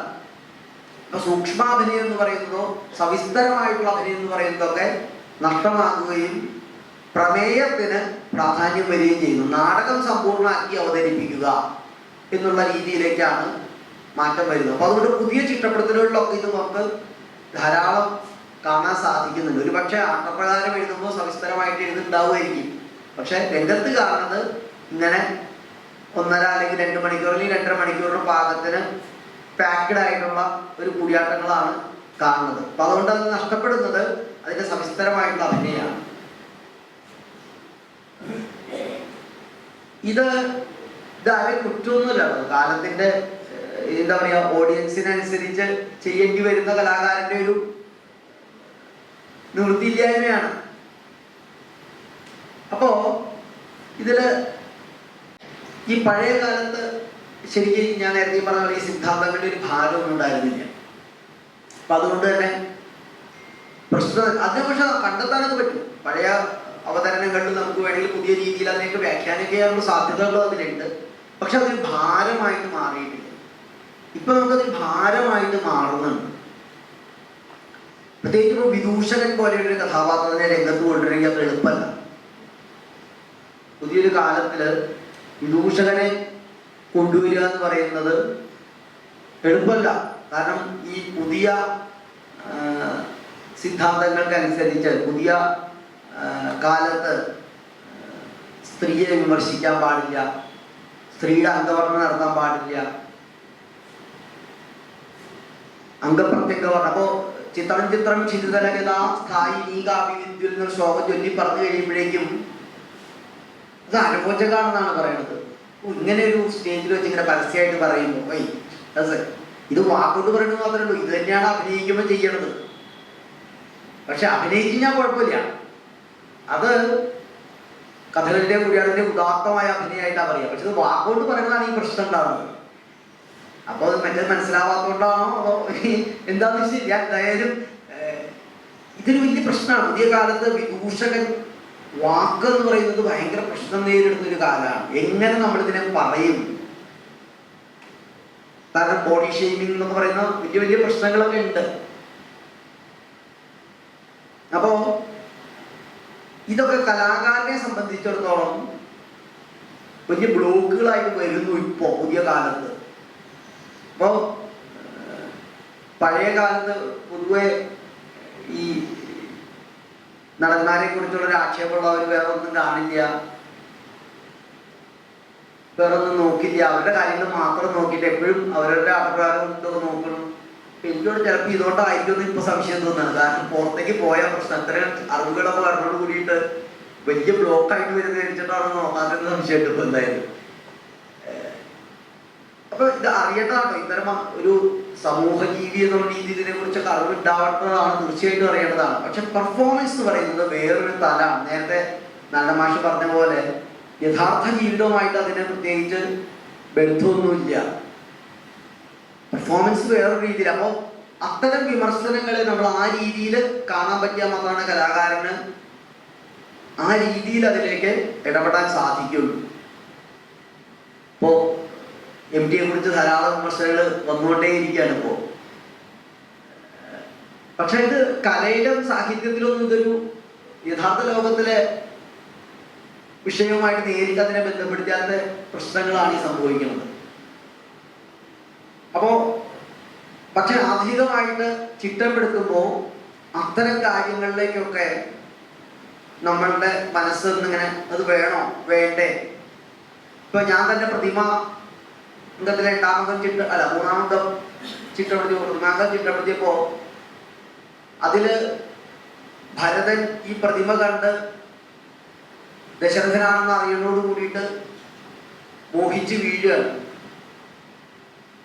സംസ്കൃതത്തില് ഏറ്റവും പ്രധാനം സംസ്കൃത നാടകം വായിക്കുന്നവരൊക്കെ ഇങ്ങനെ ഭയങ്കര ഗംഭീരമായിട്ട് പറയുന്നതാണ്. കാരണം പ്രതിമ കണ്ടിട്ടാണ് അച്ഛൻ മരിച്ചു എന്ന് തിരിച്ചറിയണത്. ഭയങ്കര വൈകാരികമായ രംഗമാണ്. പക്ഷെ അതിന്റെ കൂടെ നിൽക്കുന്ന കഥാപാത്രം എംബ്രാന. ഏത് തമാശയൊക്കെ പറഞ്ഞതിന് തകർക്കുകയാണ് ശരിക്കും. അപ്പൊ ശരിക്കും ഒരു തിയേറ്ററിന്റെ വലിയൊരു സാധ്യത. പക്ഷെ എനിക്ക് പേടിയായിരുന്നു ഇതിങ്ങനെ വേണോ വേണ്ടേ, ഈ നേരത്തെ ഇതും ചെയ്ത് കഴിഞ്ഞ് കഴിഞ്ഞാൽ ഇങ്ങനെ ഒരു വിദൂഷകന്റെ ഛായയുടെ എംബ്രാനയോടെ കൊണ്ട് അവതരിപ്പിച്ച് കഴിഞ്ഞാൽ എന്താവും, അത് അഭിനയമായിട്ട് മാറ്റണോ എന്നൊക്കെ ഇങ്ങനെ എൻ്റെ ഉള്ളിൽ തന്നെ കുറെ സംശയങ്ങൾ ഉണ്ടായിരുന്നു. ആസ്വാദകരപ്പോ ഇവിടെ തന്മാഷ പോലുള്ള ആളുകളുമായിട്ടൊക്കെ ഡിസ്കസ് ചെയ്യുമ്പോഴൊക്കെ ഒരു പ്രശ്നമായിരുന്നു. അത് ശരിയാവോ, അവിടെ എങ്ങനെ ഒരു എംബ്രാനെ കൊണ്ടുവന്നു കഴിഞ്ഞാൽ അതിന്റെ ആ നാടകത്തിന്റെ ടെമ്പോ നഷ്ടപ്പെടുമെന്നുള്ളത്. പക്ഷെ അത് രംഗത്ത് അവതരിപ്പിച്ചു കഴിയുമ്പോഴാണ് നമ്മുടെ ഒരു തിയേറ്ററിന്റെ ഒരു സാധ്യത. ഈ വികാരത്തെ ഇങ്ങനെ കൂർപ്പിച്ചു കൊണ്ടുപോകുമ്പോൾ തന്നെ അതിനിടയ്ക്ക് ബ്രേക്ക് ചെയ്യുന്ന ഒരു രീതി. അപ്പൊ ഇത്തരം സാധ്യതകള് ധാരാളമുണ്ട്. പക്ഷെ നമ്മുടെ പുതിയ കാലഘട്ടത്തില് നമ്മളുടെ ചിന്തകള് ഇതിനൊക്കെ പലയിടത്തും ബ്ലോക്ക് ചെയ്യുന്നുണ്ടെന്ന് എനിക്ക് തോന്നിയിട്ടുണ്ട്. അത് ഒരു പരിധിവരെ കൂടിയാട്ടത്തെ ഞാൻ പറഞ്ഞത് ക്രിയ കാണിക്കട്ടോ ക്രിയട്ടോ എന്നല്ലാട്ടോ ഞാൻ പറയുന്നത്. കൂടിയാട്ടത്തിന്റെ ഒരു പെക്യുലാരിറ്റി എന്ന് പറയുന്നത് സൂക്ഷ്മാഭിനയമാണ്. അത് പൂർണ്ണമായിട്ടും സ്വാഭാവികമായിക്കൊള്ളണമെന്നില്ല, അല്ലെങ്കിൽ സമൂഹത്തിലെ സമകാലികമായ സിദ്ധാന്തങ്ങളുമായിട്ട് ആ രീതിയിൽ സംബന്ധിച്ചോളണമെന്നില്ല എന്നുള്ള ഒരു ഉറപ്പോടുകൂടി ചെയ്യണമെങ്കിൽ വളരെ ബുദ്ധിമുട്ടുള്ള ഒരു കാര്യമാണ്. അത്ര എളുപ്പമല്ല ഇപ്പോഴത്തെ കാലത്ത് അത് ചെയ്യാനായിട്ട്. പിന്നെ എനിക്ക് തോന്നിയത് ഈ ഇപ്പൊ അവതരിപ്പിക്കുന്നതില് ഒന്ന് രണ്ട് പ്രശ്നങ്ങൾ തോന്നിയത് എനിക്ക് പുതിയ അവതരണങ്ങളില് അതിലെടുക്കുന്ന സമയം ഒരു പ്രശ്നമാണ്. ഒരു പുതിയ ചിട്ടപ്പെടുത്തൽ ചെയ്യുമ്പോൾ അതിന് വേണ്ട ഒരു തയ്യാറെടുപ്പുണ്ട്. അത് വളരെ ശുഷ്കമായി പോകുന്നുണ്ടോ എന്നൊരു സംശയം പല അവതരണങ്ങൾ കാണുമ്പോഴും നമുക്ക് തോന്നും. കാരണം നമുക്കൊരു ആശയം നമ്മുടെ ഉള്ളിൽ വന്നാൽ അത് മനസ്സിൽ കൊണ്ടു നടന്ന് എന്ന് പറഞ്ഞാൽ ഞാൻ 24 മണിക്കൂർ അതിനു വേണ്ടി വർക്ക് ചെയ്യണമെന്നുള്ള അവസ്ഥയിലല്ല. പക്ഷെ അത് മനസ്സിൽ കിടന്നൊരു പരിവാവാനുണ്ട്, അതൊന്നിങ്ങനെ പാകം വരാനുണ്ട്. അങ്ങനെ പാകം വന്നാണ് പിന്നെ നമ്മൾ അതിന്റെ അവതരണത്തിലേക്കൊക്കെ ചിന്തിക്കുക. അങ്ങനെ അവതരണത്തിൽ ചിന്തിച്ച് അതിന് പതുക്കെ ആട്ടപ്രകാരങ്ങൾ എഴുതി ഉണ്ടാക്കി പിന്നെ അത് ചെയ്തു വന്ന് അങ്ങനെയാണ് ഒരു രംഗാവതരണം ഉണ്ടാകുമ്പോഴാണ് ഇത്തരം സൂക്ഷ്മവശങ്ങൾ. അല്ലെങ്കിൽ ഈ പറഞ്ഞ പോലെ ഇപ്പോൾ കൂടിയാട്ടം അഭ്യസിച്ചിട്ടുള്ള ഒരു നടനോ നടിക്കോ ഒരു ശ്ലോകം എടുത്ത് അഭിനയിക്കാനായിട്ട് വലിയ ബുദ്ധിമുട്ടൊന്നുമില്ല. അവരുടെ അഭിനയ സിദ്ധി കൊണ്ട് അതിന്റെ ആശയം മനസ്സിലാക്കിയിട്ട് അത് അവതരിപ്പിക്കാം. പക്ഷെ അതിന്റെ സൂക്ഷ്മതലത്തിലേക്ക് പോകണമെന്നുണ്ടെങ്കിൽ അതിന് സമയമെടുത്ത് ചെയ്താൽ മാത്രമാണ് സൂക്ഷ്മതലങ്ങളിലേക്ക് അതിനെ കൊണ്ടുപോകാൻ സാധിക്കുള്ളൂ എന്ന് തോന്നിയിട്ടുണ്ട്.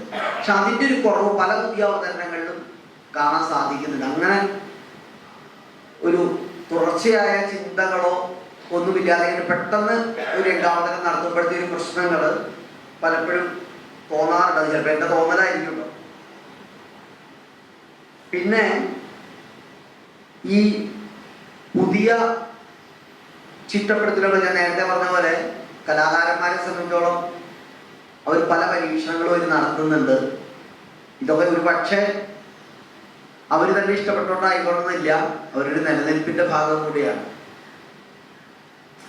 അപ്പോ നിങ്ങളൊരു പെർഫോമൻസിൽ പുതിയ സാധനങ്ങൾ കൊണ്ടുവരുന്നത് തിയേറ്ററാണ് എന്ന് പറയണമെങ്കിൽ തിയേറ്ററിന്റെ എലമെന്റ്സ് ചിലതൊക്കെ അതിലേക്ക് കൊണ്ടുവരികയാണ്. അത് കൂടിയാട്ടാവോ എന്ന് ചോദിച്ചാൽ അങ്ങനെയും കൂടിയാട്ടാവാം എന്നുള്ളതാണ് എൻ്റെ അഭിപ്രായം. ഇപ്പോൾ ഈ അടുത്തിടെ ഭൂരിഭംഗത്തിലങ്ങനെയൊക്കെ ഉണ്ടായിരുന്നു കേട്ടു, ഞാൻ കണ്ടില്ല.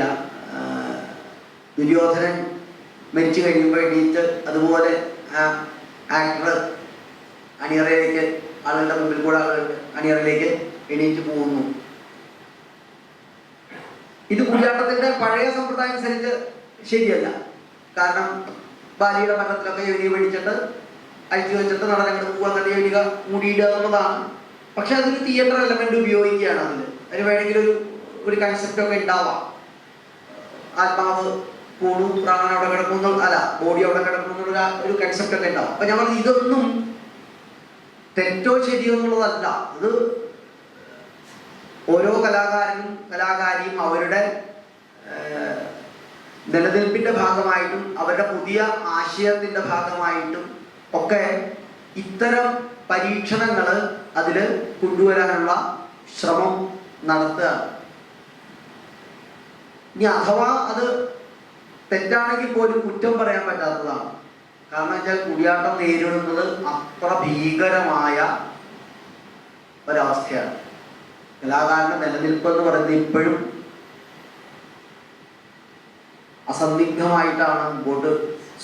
സന്ദിഗ്ധാവസ്ഥയിലാണ് കലാകാരന്റെ നിലനിൽപ്പ് എന്ന് പറയുന്നത്. അപ്പോൾ എങ്ങനെയും അതിനെ പുതിയ പ്രേക്ഷക സമൂഹത്തിനോട് അടുപ്പിക്കാനായിട്ടുള്ള ശ്രമങ്ങൾ അതിൽ നടന്നു വരും. പിന്നെ എനിക്ക് തോന്നിയിട്ടുള്ളത് ഈ അധികാരത്തിൻ്റെ ഒരു വല്ലാത്ത കടന്നുകയറ്റം. അധികാരത്തിൽ ഞാൻ പറയുന്നത് ആ ആശയങ്ങളുടെ അധികാരം. ഇപ്പോൾ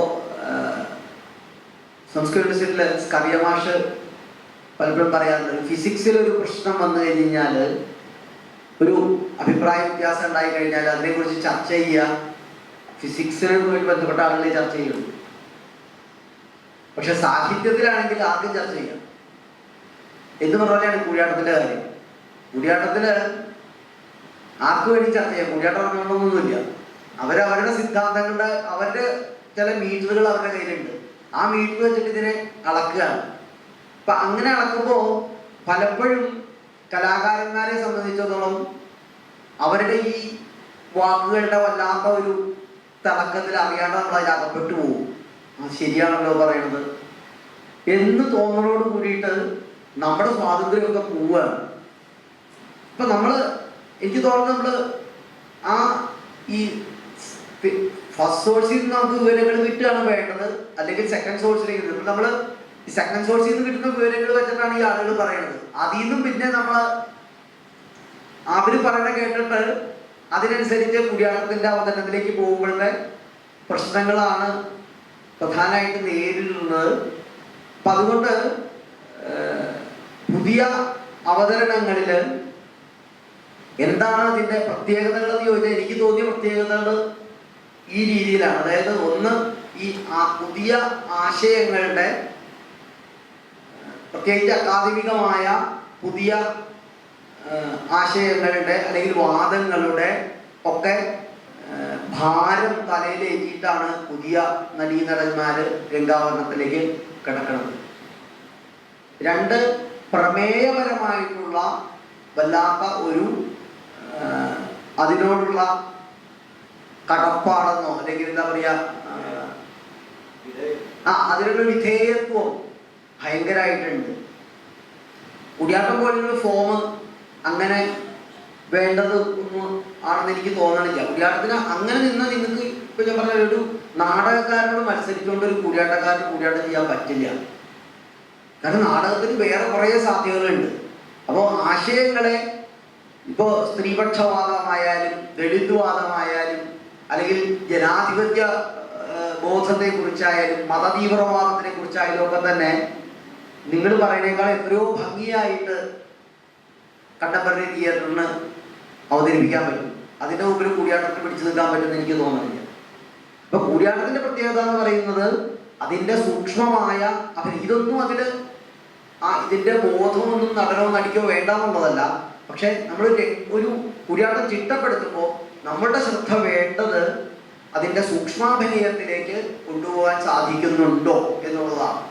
അത് തിയേറ്ററൊക്കെ നിലനിർത്തിക്കൊണ്ട് തന്നെ അതിൻ്റെ കൂടിയാട്ടത്തിൻ്റെ പ്രത്യേകതകൾ ഇന്ന് പൊതുവെ അംഗീകരിക്കപ്പെട്ടിട്ടുള്ളത് അത് ഇന്ന രീതിയിൽ വേണമെന്നുള്ളതൊന്നല്ല. പക്ഷെ ആ സൂക്ഷ്മാഭിനയത്തിലേക്ക് ഇപ്പോൾ പലപ്പോഴും സംഭവിക്കുന്ന ഒരു കാര്യം എന്താണെന്ന് വെച്ച് കഴിഞ്ഞാൽ, നമ്മളൊരു രംഗാവതരണം നടത്തുമ്പോൾ നമ്മൾ മദ്രാസിലോ അല്ലെങ്കിൽ ബാംഗ്ലൂരോ അല്ലെങ്കിൽ ഡൽഹിയിലോ ഒക്കെ ഒരു രംഗാവതരണം നടത്തുമ്പോൾ ആളുകൾ ഗംഭീരായി എന്ന് പറഞ്ഞുകൊണ്ട് നമ്മൾ ധരിക്കുന്നത് നമ്മൾ ഈ ചിട്ടപ്പിച്ച സാധനത്തിന്റെ ഗാംഭീര്യമാണ്. ഒന്നുമല്ല, ഇതിൻ്റെ ഒരു വളരെ കാലമായിട്ട് ഉണ്ടാക്കിയെടുത്ത ഒരു അഭ്യാസ രീതിയും അതിലൂടെ പരിചയിച്ചു വന്ന നമ്മുടെ ഒരു സിദ്ധിയാണ്. എനിക്ക് തോന്നുന്നില്ല നമ്മളിപ്പോൾ അവതരിപ്പിക്കുന്ന കൂടിയാട്ടം ഒരു 5 തവണ കണ്ടു കഴിഞ്ഞാൽ 6ാമത്തെ തവണ അത് ഗംഭീരാണെന്ന് അത്യാവശ്യം സെൻസ് ഉള്ള ഒരാൾ പറയുന്നത് എനിക്ക് തോന്നുന്നില്ല. ആദ്യ തവണയിൽ പറയും ഉറപ്പാണ്, കൂടിയാട്ടം കണ്ടു കഴിഞ്ഞാൽ ആരെയും വീണ്ടും പോകും. പക്ഷെ ഒരു 5 തവണ അടുപ്പിച്ച കൂടിയാട്ടം കണ്ടു കഴിഞ്ഞ് കഴിഞ്ഞാൽ പിന്നെ പറയുന്നത് തോന്നുന്നില്ല. നേരെ മറിച്ച് ത്വരടയിത്തോ അല്ലെങ്കിൽ അശോകന്യാഗമൊക്കെ ആണെങ്കിൽ എത്ര തവണ കണ്ടു കഴിഞ്ഞാലും പിന്നെയും ആളുകൾ പറയുന്നുണ്ട്. അത് അങ്ങനെ വർക്ക് ചെയ്ത് ഉണ്ടാക്കിയ ഒരു സാധ്യതയാണ് അതിൻ്റെ. അപ്പോൾ അതുകൊണ്ട് പുതിയ ചിട്ടപ്പെടുത്തലുകളിൽ ഇതിൻ്റെ ഒരു സാധ്യത, ഈ സൂക്ഷ്മാഭിനയത്തിലേക്ക് പോകാവുന്ന സാധ്യതകൾ നഷ്ടപ്പെടുത്താത്ത വിധത്തിലായിരിക്കണം.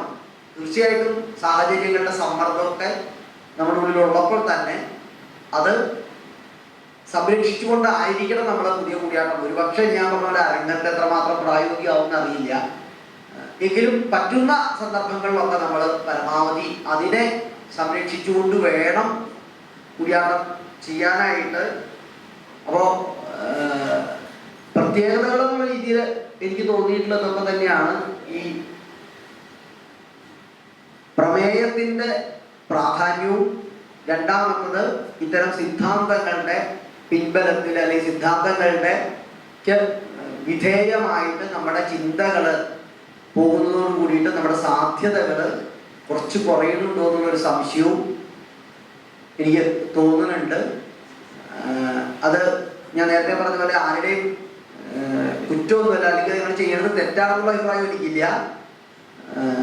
കൂടിയാട്ടത്തിന് അങ്ങനെ കൃത്യമായി ഇന്നിൻ്റെ തരത്തിലെ കൂടിയാട്ടം ചെയ്യാവുന്നൊന്നുമില്ല. അതേസമയം തന്നെ ഇത് ഒരു പ്രശ്നമായിട്ട് കലാകാരന്മാരുടെ ഒരു അഭിപ്രായമാണ്. ഈ സിദ്ധാന്തങ്ങളുടെ പിന്നാലെ നമ്മൾ വല്ലാണ്ട് പോയി കഴിഞ്ഞാൽ സിദ്ധാന്തങ്ങൾ നമ്മളെ ഹൈജാക്ക് ചെയ്യുന്നൊരവസ്ഥ, നമ്മുടെ അഭിനയത്തിനെയോ നമ്മുടെ അരങ്ങത്തെ വർക്കിനെയോ ഒക്കെ സിദ്ധാന്തങ്ങൾ ഹൈജാക്ക് ചെയ്യുന്നൊരവസ്ഥയിലേക്ക് കാര്യങ്ങൾ പോകും. നേരത്തെ പറഞ്ഞ പോലെ കാർത്തിയാനിയുടെ മുമ്പിൽ അർജുനൻ നമസ്കരിക്കുമ്പോൾ ഉഷയുടെ കാക്കൻ സൂര്യന് നമസ്കരിച്ചില്ലേ എന്ന് പറയുന്ന അവസ്ഥയിലേക്ക് പോയി കഴിഞ്ഞാൽ അഭിനയവും അതിൻ്റെ ഭംഗിയൊക്കെ അപ്രസക്തമായി പോവും എന്നൊരു തോന്നലുണ്ട്. അപ്പം അതുകൊണ്ട് അതിൽ പറയുന്നവർ പറഞ്ഞിട്ട് അത് പ്രശ്നമൊന്നുമില്ല, ആൾക്ക് പറയാം, വ്യാഖ്യാതാക്കൾക്ക് പലതരത്തിൽ അതിനെ വ്യാഖ്യാനിക്കാം. പക്ഷെ നമ്മളെ ബാധിക്കാതെ ഇത് വളരെ ശ്രദ്ധിക്കണമെന്നാണ് എനിക്ക് തോന്നുന്നത്. ഇതൊക്കെയാണെങ്കിൽ ഞാൻ അങ്ങനെ കൃത്യമായിട്ട് പ്ലാൻ ചെയ്തിട്ടൊന്നും പറഞ്ഞതൊന്നുമല്ല, പെട്ടെന്ന് ഇങ്ങനെ ഒരു ആശയം പറഞ്ഞപ്പോൾ വെറുതെ ഒന്ന് ചിന്തിച്ചപ്പോൾ തോന്നിയ കുറേ കാര്യങ്ങളാണ്. ഇനി നമുക്ക് വേണമെങ്കിൽ ഡിസ്കഷനിലൂടെ കൂടുതൽ വേണമെങ്കിൽ നമുക്ക് സംസാരിക്കാം. വ്യക്തിപരമായി എനിക്ക് എൻ്റെ ചോദ്യം കൂടി ഈ ഒരു അനുബന്ധമായിട്ട് കൂട്ടിച്ചേർക്കട്ടെ. പ്രമേയവും പ്രകാരവുമായി ഇല്ലെങ്കിൽ അഭിനയവുമായി ബന്ധപ്പെടുത്തിയിട്ടാണ് പുതിയ സാധ്യതകളിലേക്ക് മധുവേട്ടൻ അങ്ങത് കൂടുതൽ ഫോക്കസ് ചെയ്ത് സംസാരിച്ചതിൽ പ്രധാനപ്പെട്ട ഒരു വിഷയം. പ്രകാരം എന്നുള്ള നിലയിൽ ചിന്തിക്കുമ്പോൾ പുതിയ കോറിയോഗ്രാഫീസ് സങ്കേതപരമായി നിലവിലുള്ള കൂടിയാട്ട സങ്കേതങ്ങളിൽ വെച്ചുകൊണ്ട് തന്നെ പുതിയ രംഗനിർമ്മിതികൾ ചെയ്യുമ്പോൾ ഉണ്ടാകുന്ന കോറിയോഗ്രാഫി അല്ലെങ്കിൽ പുതിയ രംഗ സംവിധാനത്തിനുള്ള സാധ്യതകൾ ആരായുമ്പോൾ പലപ്പോഴും ആഹാര്യം അല്ലെങ്കിൽ ആഹാര്യത്തിലുള്ള പുതുമകൾ കണ്ടെത്തുക, പുതിയ കിരീടം, പുതിയ മിനുക്ക് അല്ലെങ്കിൽ വേഷം, അതല്ലാതെ ക്രിയകൾ അതിനോടനുബന്ധിച്ചുള്ള താളനിബദ്ധമായിട്ടുള്ള പുതിയ എണ്ണങ്ങൾ, ഒപ്പം തന്നെ അഭിനയ സാധ്യതയുമായി ബന്ധപ്പെട്ട് അല്ലെങ്കിൽ രംഗക്രിയയുമായി ബന്ധപ്പെട്ടുകൊണ്ടുള്ള ഒരു സ്പേസ് ക്രിയേഷൻ, ഒരു കൊറിയോഗ്രാഫർ എന്നുള്ള നിലയിൽ, ഒരു സ്വതന്ത്ര കലാസ്വാദകൻ അല്ലെങ്കിൽ കലാകാരൻ എന്നുള്ള നിലയിൽ കൂടിയാട്ടത്തിൽ എത്രത്തോളം പുതുമകൾ കണ്ടെത്താൻ നമുക്ക് സാധിക്കും, ഇല്ലെങ്കിൽ കണ്ടെത്താൻ ശ്രമിക്കേണ്ടതുണ്ട്. അത് പഴയ കൂടിയാട്ടത്തിലും വീണ്ടും അതിൻ്റെ ആഖ്യാനത്തിൽ പുതുമകൾ കൊണ്ടുവരാൻ പറ്റുമോ? 5 നാടകങ്ങൾ നമ്മളിപ്പോൾ പ്രധാനമായും കേന്ദ്രീകരിച്ച് ചെയ്യുമ്പോൾ നിലവിലുള്ളത് തൊടില്ല, അങ്ങനെയുണ്ടോ? ഇനി അതല്ല, പുതുമയ്ക്ക് വേണമെങ്കിൽ എൻ്റെതായിട്ടൊരു സിഗ്നേച്ചർ കണ്ടെത്തണമെങ്കിൽ പുതിയ പ്രമേയത്തിലേക്ക് കടന്നാലേ സാധ്യതയുള്ളൂ എന്നുള്ള സാധാരണ ഒരു കലാകാരൻ്റെ അസ്തിത്വ ബോധമില്ലെങ്കിൽ അവൻ്റെ സ്വാതന്ത്ര്യം, ഇതാണോ അടിസ്ഥാനം? ഇല്ലെങ്കിൽ എങ്ങനെയാണ് ഇതിനെ സമീപിക്കേണ്ടത്? അതിനൊരു റെഫറൻസായി പൂർവ്വം നമുക്ക് സൂചിപ്പിക്കുവാനുണ്ടോ എന്നുള്ളതാണ് ഒരു ചോദ്യം. എനിക്ക് തോന്നുന്നത് ഈ കൂടിയാട്ടത്തില് പുതിയ രീതിയിൽ ചെയ്യുമ്പോൾ നമ്മൾ ആദ്യം നമ്മുടെ പരിമിതികൾ ആണ് നമ്മൾ ആദ്യം തിരിച്ചറിയേണ്ടത്. ഏത് ഫോമിനും കുറേ സാധ്യതകളുണ്ട്, കുറേ പരിമിതികളുണ്ട്. അപ്പൊ ഈ പരിമിതികൾക്കുള്ളിൽ നിന്നുകൊണ്ട് വേണം നമുക്കതിനെ ഏതെങ്കിലും രീതിയിൽ പുതുക്കാനായിട്ട്. അപ്പൊ അങ്ങനെ പുതുക്കേണ്ടി വരുമ്പോൾ ഇപ്പോൾ പുതിയ താളങ്ങൾ നമ്മൾ ഇൻട്രൊഡ്യൂസ് ചെയ്യുന്നു, കൂടിയാട്ടത്തിലെ പുതിയ താളങ്ങൾ ഇൻട്രൊഡ്യൂസ് ചെയ്യുന്നു. പക്ഷേ എവിടെയെങ്കിലും പ്രേക്ഷകന്റെ താളം മാറിയതുകൊണ്ട്, കൊട്ടുകൊണ്ടെന്നല്ല ഞാൻ പറയുന്നത്, താളം മാറിയതുകൊണ്ട് പ്രേക്ഷകർ ഏതെങ്കിലും തരത്തിൽ പുതിയൊരു അനുഭവം ഉണ്ടാക്കാൻ പറ്റിയിട്ടുണ്ടോ? ഉണ്ടെങ്കിൽ അത് നല്ലതാണ്. അല്ലാതെ കണ്ട് നമ്മൾ മാറ്റാൻ വേണ്ടിയിട്ടുള്ളൊരു മാറ്റം എന്നുള്ള രീതിയിൽ അത് കൊണ്ടുവന്നുകൊണ്ട് പ്രയോജനമുണ്ടോ എന്നുള്ളൊരു കാര്യം ആലോചിക്കേണ്ടതാണ്. പിന്നെ ഞാൻ പറഞ്ഞില്ലേ, ഇപ്പോൾ തപസ്സാട്ടം പോലെയുള്ളൊരു ഭാഗം കഥകളി പോലെ ശക്തമായ വളരെ കാലത്തെ തലമുറകളായിട്ട് അവതരിപ്പിച്ച് ഉണ്ടാക്കിയെടുത്ത ഒരു ഖനം, അത് നമ്മൾ കൂടിയാട്ടം ചെയ്യുമ്പോൾ കുറേ പരിമിതികളുണ്ട്. നമ്മുടെ പരിമിതി ആ ഫോമിന്റെ പരിമിതിയാണ്. അപ്പോൾ അത്തരം സാധനങ്ങളിലേക്ക് കൊണ്ടുവരുമ്പോൾ എപ്പോഴും പ്രശ്നം എന്ന് വെച്ച് കഴിഞ്ഞാൽ നമ്മളൊരു സാധനം കൊണ്ടുവരുമ്പോൾ ഈ റിസർവേഷൻ വെച്ചുകൊണ്ട് നമ്മൾ രക്ഷപ്പെട്ടു പോവുകയാണെങ്കിൽ അതൊരു പ്രത്യേകിച്ച് കാര്യമുണ്ടെന്ന് വ്യക്തിപരമായിട്ട് എനിക്ക് അഭിപ്രായമില്ല. ഇപ്പൊ തായ്പ കൊണ്ടുമ്പോൾ തന്നെ പലപ്പോഴും പറയും ചെണ്ടയുടെ അത്രയും വരില്ല, രാവിലെ അത്രയും പറ്റുള്ളൂ, ഇത് റിസർവേഷനാ, മനസ്സിലായില്ലേ? അപ്പോൾ ഒരു ഫോമിനോട് നമ്മൾ എത്തണമെങ്കിൽ തീർച്ചയായിട്ടും ഒരു പരീക്ഷണം എന്ന രീതിയിലും അല്ലെങ്കിൽ ഒരു സ്വതന്ത്ര ആവിഷ്കാരം എന്ന രീതിയിൽ തീർച്ചയായിട്ടും നല്ലത് തന്നെയാണ്. പക്ഷെ അപ്പോഴും നമുക്കൊരു റിസർവേഷനിലാണ് നമ്മൾ രക്ഷപ്പെടണം. അപ്പൊ അതുപോലെ നമ്മളൊരു അഭിനയ ഭാഗം എടുക്കുമ്പോൾ അതില് പക്ഷെ ഞാൻ നേരത്തെ പറഞ്ഞ നിലനിൽപ്പിന്റെ ഒരു പ്രശ്നമുണ്ട്. പിന്നെ നേരത്തെ ഈ കലാകാരനെ സംബന്ധിച്ചിടത്തോളം അവന്റെ രംഗം അവതരണം കിട്ടാനൊരു സാധ്യത, മനസ്സിലായില്ലേ? ഇപ്പോ തപസ്സാട്ടം വെക്കുന്നതോട് തപസ്സാട്ടം ഉണ്ടെന്ന് പറഞ്ഞാൽ കഥകളി ക്ലബ്ബുകാർക്ക് കുറച്ചൊരു താല്പര്യം ഉണ്ടാവും. കർണശബ്ദം പോപ്പുലർ ആയതുകൊണ്ട് കർണഭാരം എന്ന് പറഞ്ഞു കഴിഞ്ഞാൽ ആളുടെ പേര് താല്പര്യം, കഥകളിക്കാർക്ക് ഒരു താല്പര്യം, ക്ലബിന് കുറച്ചൊരു വേണമെന്ന് വിചാരിക്കുന്ന കഥകളി ക്ലബ്ബുകാർക്ക് താല്പര്യം ഉണ്ടാവും. അപ്പൊ അത് കലാകാരന്റെ കുറച്ചൊരു സാധ്യതകൾ നോക്കേണ്ടതാണ്, അരങ്ങ് കിട്ടാനുള്ള ഒരു സാധ്യതകൾ നോക്കലും കൂടിയാണ്. അപ്പൊ ഇവിടെ എനിക്ക് തോന്നുന്നത് ആ രീതിയിലെ പരീക്ഷണം ഉണ്ടോ എന്ന് ചോദിച്ചു കഴിഞ്ഞാൽ വളരെ സൂക്ഷ്മമായിട്ട് പലരും കൊണ്ടുവന്നിട്ടുണ്ട് എന്ന് തന്നെയാണ് ഞാൻ വിചാരിക്കുന്നത്. പല കലാകാരന്മാരും കലാകാരികളും പുതിയ രീതിയിലുള്ള പുതിയ പ്രേക്ഷകരോട് സംവദിക്കുന്ന തരത്തിൽ പഴയ കൂടിയാട്ടങ്ങളിൽ തന്നെ മാറ്റങ്ങൾ കൊണ്ടുവരുന്നുണ്ട്. പക്ഷെ ഇതിന്റെ പ്രകടമായി കൊള്ളുന്നില്ല. പക്ഷെ നമുക്ക് പലപ്പോഴും സംസാരിച്ചാൽ നമുക്ക് പറയാനുണ്ടാവണം. നമുക്കതിനെ പറയാനുണ്ടായാൽ മാത്രമാണ് അതിന് ഇപ്പോഴത്തെ പെർഫോമൻസുകളുടെയൊക്കെ ഒരു വലിയൊരു പ്രശ്നമാണത്. നമുക്ക് കാണിക്കാണ്ടായാൽ പോരാ, പറയാനുണ്ടാവണം. നമ്മൾ അത് ചെയ്തു, ഇത് ചെയ്തു, അത് ഇതനുസരിച്ചിട്ടാണ് ചെയ്തത്, അത് ഇന്നതാണ് ചെയ്തത്. ചിലപ്പോൾ അത് കാണാനൊക്കെ അത് ഉണ്ടായിക്കൊള്ളുന്നില്ല കേട്ടോ. കാണിക്കുമ്പോൾ നമ്മളിതൊക്കെ കേട്ടിട്ട് കാണാൻ പോയിരിക്കുമ്പോൾ ചിലപ്പോൾ ഇതൊന്നും അവിടെ ഉണ്ടാവില്ല അതിനകത്ത്. പക്ഷെ പറഞ്ഞുണ്ടാക്കുന്നൊരു വല്ലാത്തൊരു ഇതുണ്ട്. ആ രീതിയിൽ ആയിക്കൊള്ളണമെന്നില്ല. പക്ഷെ എല്ലാ കാലത്തും ഞാൻ വിശ്വസിക്കുന്നത് ഒരു കാലത്തും കൂടിയാട്ടം അങ്ങനെ സ്റ്റക്കായിട്ട് നിന്നിട്ടൊന്നുമില്ല. എല്ലാ കാലത്തും അതിൽ ഇടപെടുന്ന നടീനടന്മാരുടെ സർഗാത്മകമായിട്ടുള്ള ഇടപെടലുകളിലൂടെ ഇത് മാറിക്കൊണ്ടിരിക്കുന്നുണ്ട്, ഇനിയും മാറിക്കൊണ്ടിരിക്കുകയും ചെയ്യും. അതിൽ മാറ്റമൊന്നുമില്ല. അതിങ്ങനെ സൂക്ഷ്മം. പക്ഷെ ഒരു പ്രശ്നം എന്താ കഴിഞ്ഞാൽ, നമുക്കിപ്പോ KM പണിക്കർ ഒരിക്കൽ പറഞ്ഞിരുന്നു, നിങ്ങൾ പുതിയ കൂടിയാട്ടങ്ങൾ ചെയ്യുന്നുണ്ട്, പക്ഷേ എന്താണ് ഇതിന്റെ കെമിസ്ട്രി? ഈ കൂടിയാട്ടത്തിന്റെ കെമിസ്ട്രി എന്താണ്? H2O എന്താണ്? കൂടിയാട്ടത്തിന്റെ കെമിസ്ട്രി എന്താണെന്ന് നമുക്ക് ആലോചിക്കണം. ആ രീതിയിൽ ആലോചിക്കുമ്പോൾ നമുക്ക് നോക്കുമ്പോൾ പടവർപ്പാട് പോലുള്ളൊരു സാധനം ഏത് പുതിയ ചിട്ടപ്പെടുത്തലാണ് നമ്മൾ ഉണ്ടാക്കിയിട്ടുള്ളത്. ഞാനടക്കമുള്ള ആളുകൾ ചിട്ടപ്പെടുത്തൽ എടുത്ത് നോക്കുമ്പോൾ നമ്മൾ പുതിയ കഥ എടുക്കണു, നമ്മൾ അവതരിപ്പിച്ച സാധനങ്ങളെ അതിലേക്ക് പേസ്റ്റ് ചെയ്യണു, പ്രമേയപരമായിട്ട് പുതുമ ഉണ്ടാവുന്നുണ്ട്. പക്ഷെ ഘടനാപരമായിട്ട് എന്ത് പുതുമയാണ് നമുക്ക് അങ്ങനെ ക്രിയേറ്റ് ചെയ്യാൻ വളരെ അപൂർവമായിട്ട് ഉണ്ടാവുമെന്ന് എനിക്ക് തോന്നുന്നു. അപ്പോൾ അതത്ര എളുപ്പമല്ല. പക്ഷെ അത് സംഭവിക്കാത്ത എന്താണെന്ന് വെച്ച് കഴിഞ്ഞാൽ ആവർത്തനം ഇല്ലാത്തത് കൊണ്ടാണ്. ആവർത്തനങ്ങൾ പലപ്പോഴും ഉണ്ടാവുന്നില്ല എന്നുള്ളതാണ്. അതായത് നേരത്തെ പറഞ്ഞ സമയം എടുത്ത് ചെയ്യാന്നുള്ള സാധനം. ഒരു അവതരണം വീണ്ടും വീണ്ടും വീണ്ടും വീണ്ടും ചെയ്തു വരുമ്പോൾ ഒരു പക്ഷേ പുതിയ സാധനങ്ങൾ ഉണ്ടാവാം. പിന്നെ നമ്മുടെ ഒരു പ്രശ്നം വെച്ചാൽ നമ്മൾ എന്തെങ്കിലും ഒന്ന് പുതുമയായിട്ട് കൊണ്ടുവരാൻ ശ്രമിച്ചാൽ ഒട്ടനെ 4 ഭാഗത്തുള്ള വിമർശനങ്ങൾ ഇട്ട് വന്നിട്ട് അത് കൂടിയാട്ടത്തെ നിങ്ങൾ എല്ലാവരും കൂടെ നശിപ്പിച്ചു, ആകെ നാശാക്കിക്കളെന്ന് പറഞ്ഞിട്ടുള്ള വിമർശനങ്ങൾ പറഞ്ഞുകൊണ്ട് ഒരു സേഫ് സോണിലേക്ക് മാറുകയാണ്. കുഴപ്പമില്ല, പണ്ട് ചെയ്ത് ഇന്നത്തെ പോലെ ചെയ്താൽ സേഫ് സോണിലേക്ക് മാറാൻ നടന്മാരും നടിമാരും നിർബന്ധിതരാകുന്നു. പക്ഷെ അതാണ് ഈ ഉണ്ടാവേണ്ടതെന്ന് എനിക്ക് തോന്നിയിട്ടുണ്ട് പലപ്പോഴും. അങ്ങനെ ഒരു പുതിയ എന്താ പറയുക ചിട്ടപ്പെടുത്തലുകളിൽ ഇങ്ങനെ എന്തെങ്കിലും പുതിയൊരു സാധനം ഉണ്ടായപ്പോൾ പടപുറപ്പാടുന്ന ഒരു ഉദാഹരണം പറഞ്ഞത് മാത്രമേ ഉള്ളൂ. അതുപോലെയുള്ള ഒരു ചിട്ടപ്പെടുത്തലുകളാണ് ഉണ്ടാവുന്നത്. പ്രമേയപരമായിട്ട് ചിട്ടപ്പെടുത്തലിന്റെ അപ്പുറത്തേക്ക് അത്തരം എന്തെങ്കിലും ഉണ്ടായിട്ടോ എന്ന് ചോദിച്ചാൽ എനിക്ക് തോന്നുന്നില്ല എന്നാണ് തോന്നുന്നത്. അത് ഉണ്ടാവേണ്ടതാണ് എന്നുള്ളതാണ് അഭിപ്രായം. കൂടിയാട്ടത്തിനെയൊക്കെ അംഗീകരിക്കാനുള്ള ഒരു പ്രധാന കാരണം അത് തന്നെ നന്നാക്കിക്കൊണ്ടിരിക്കുകയാണ്. ഇപ്പോഴാശേരി ഒരു നിലം മിനുക്കുകയാണെന്നുണ്ടെങ്കിൽ നമുക്കത് മിനുക്കിയത് നന്നായിട്ടുണ്ടെന്ന് പറയും.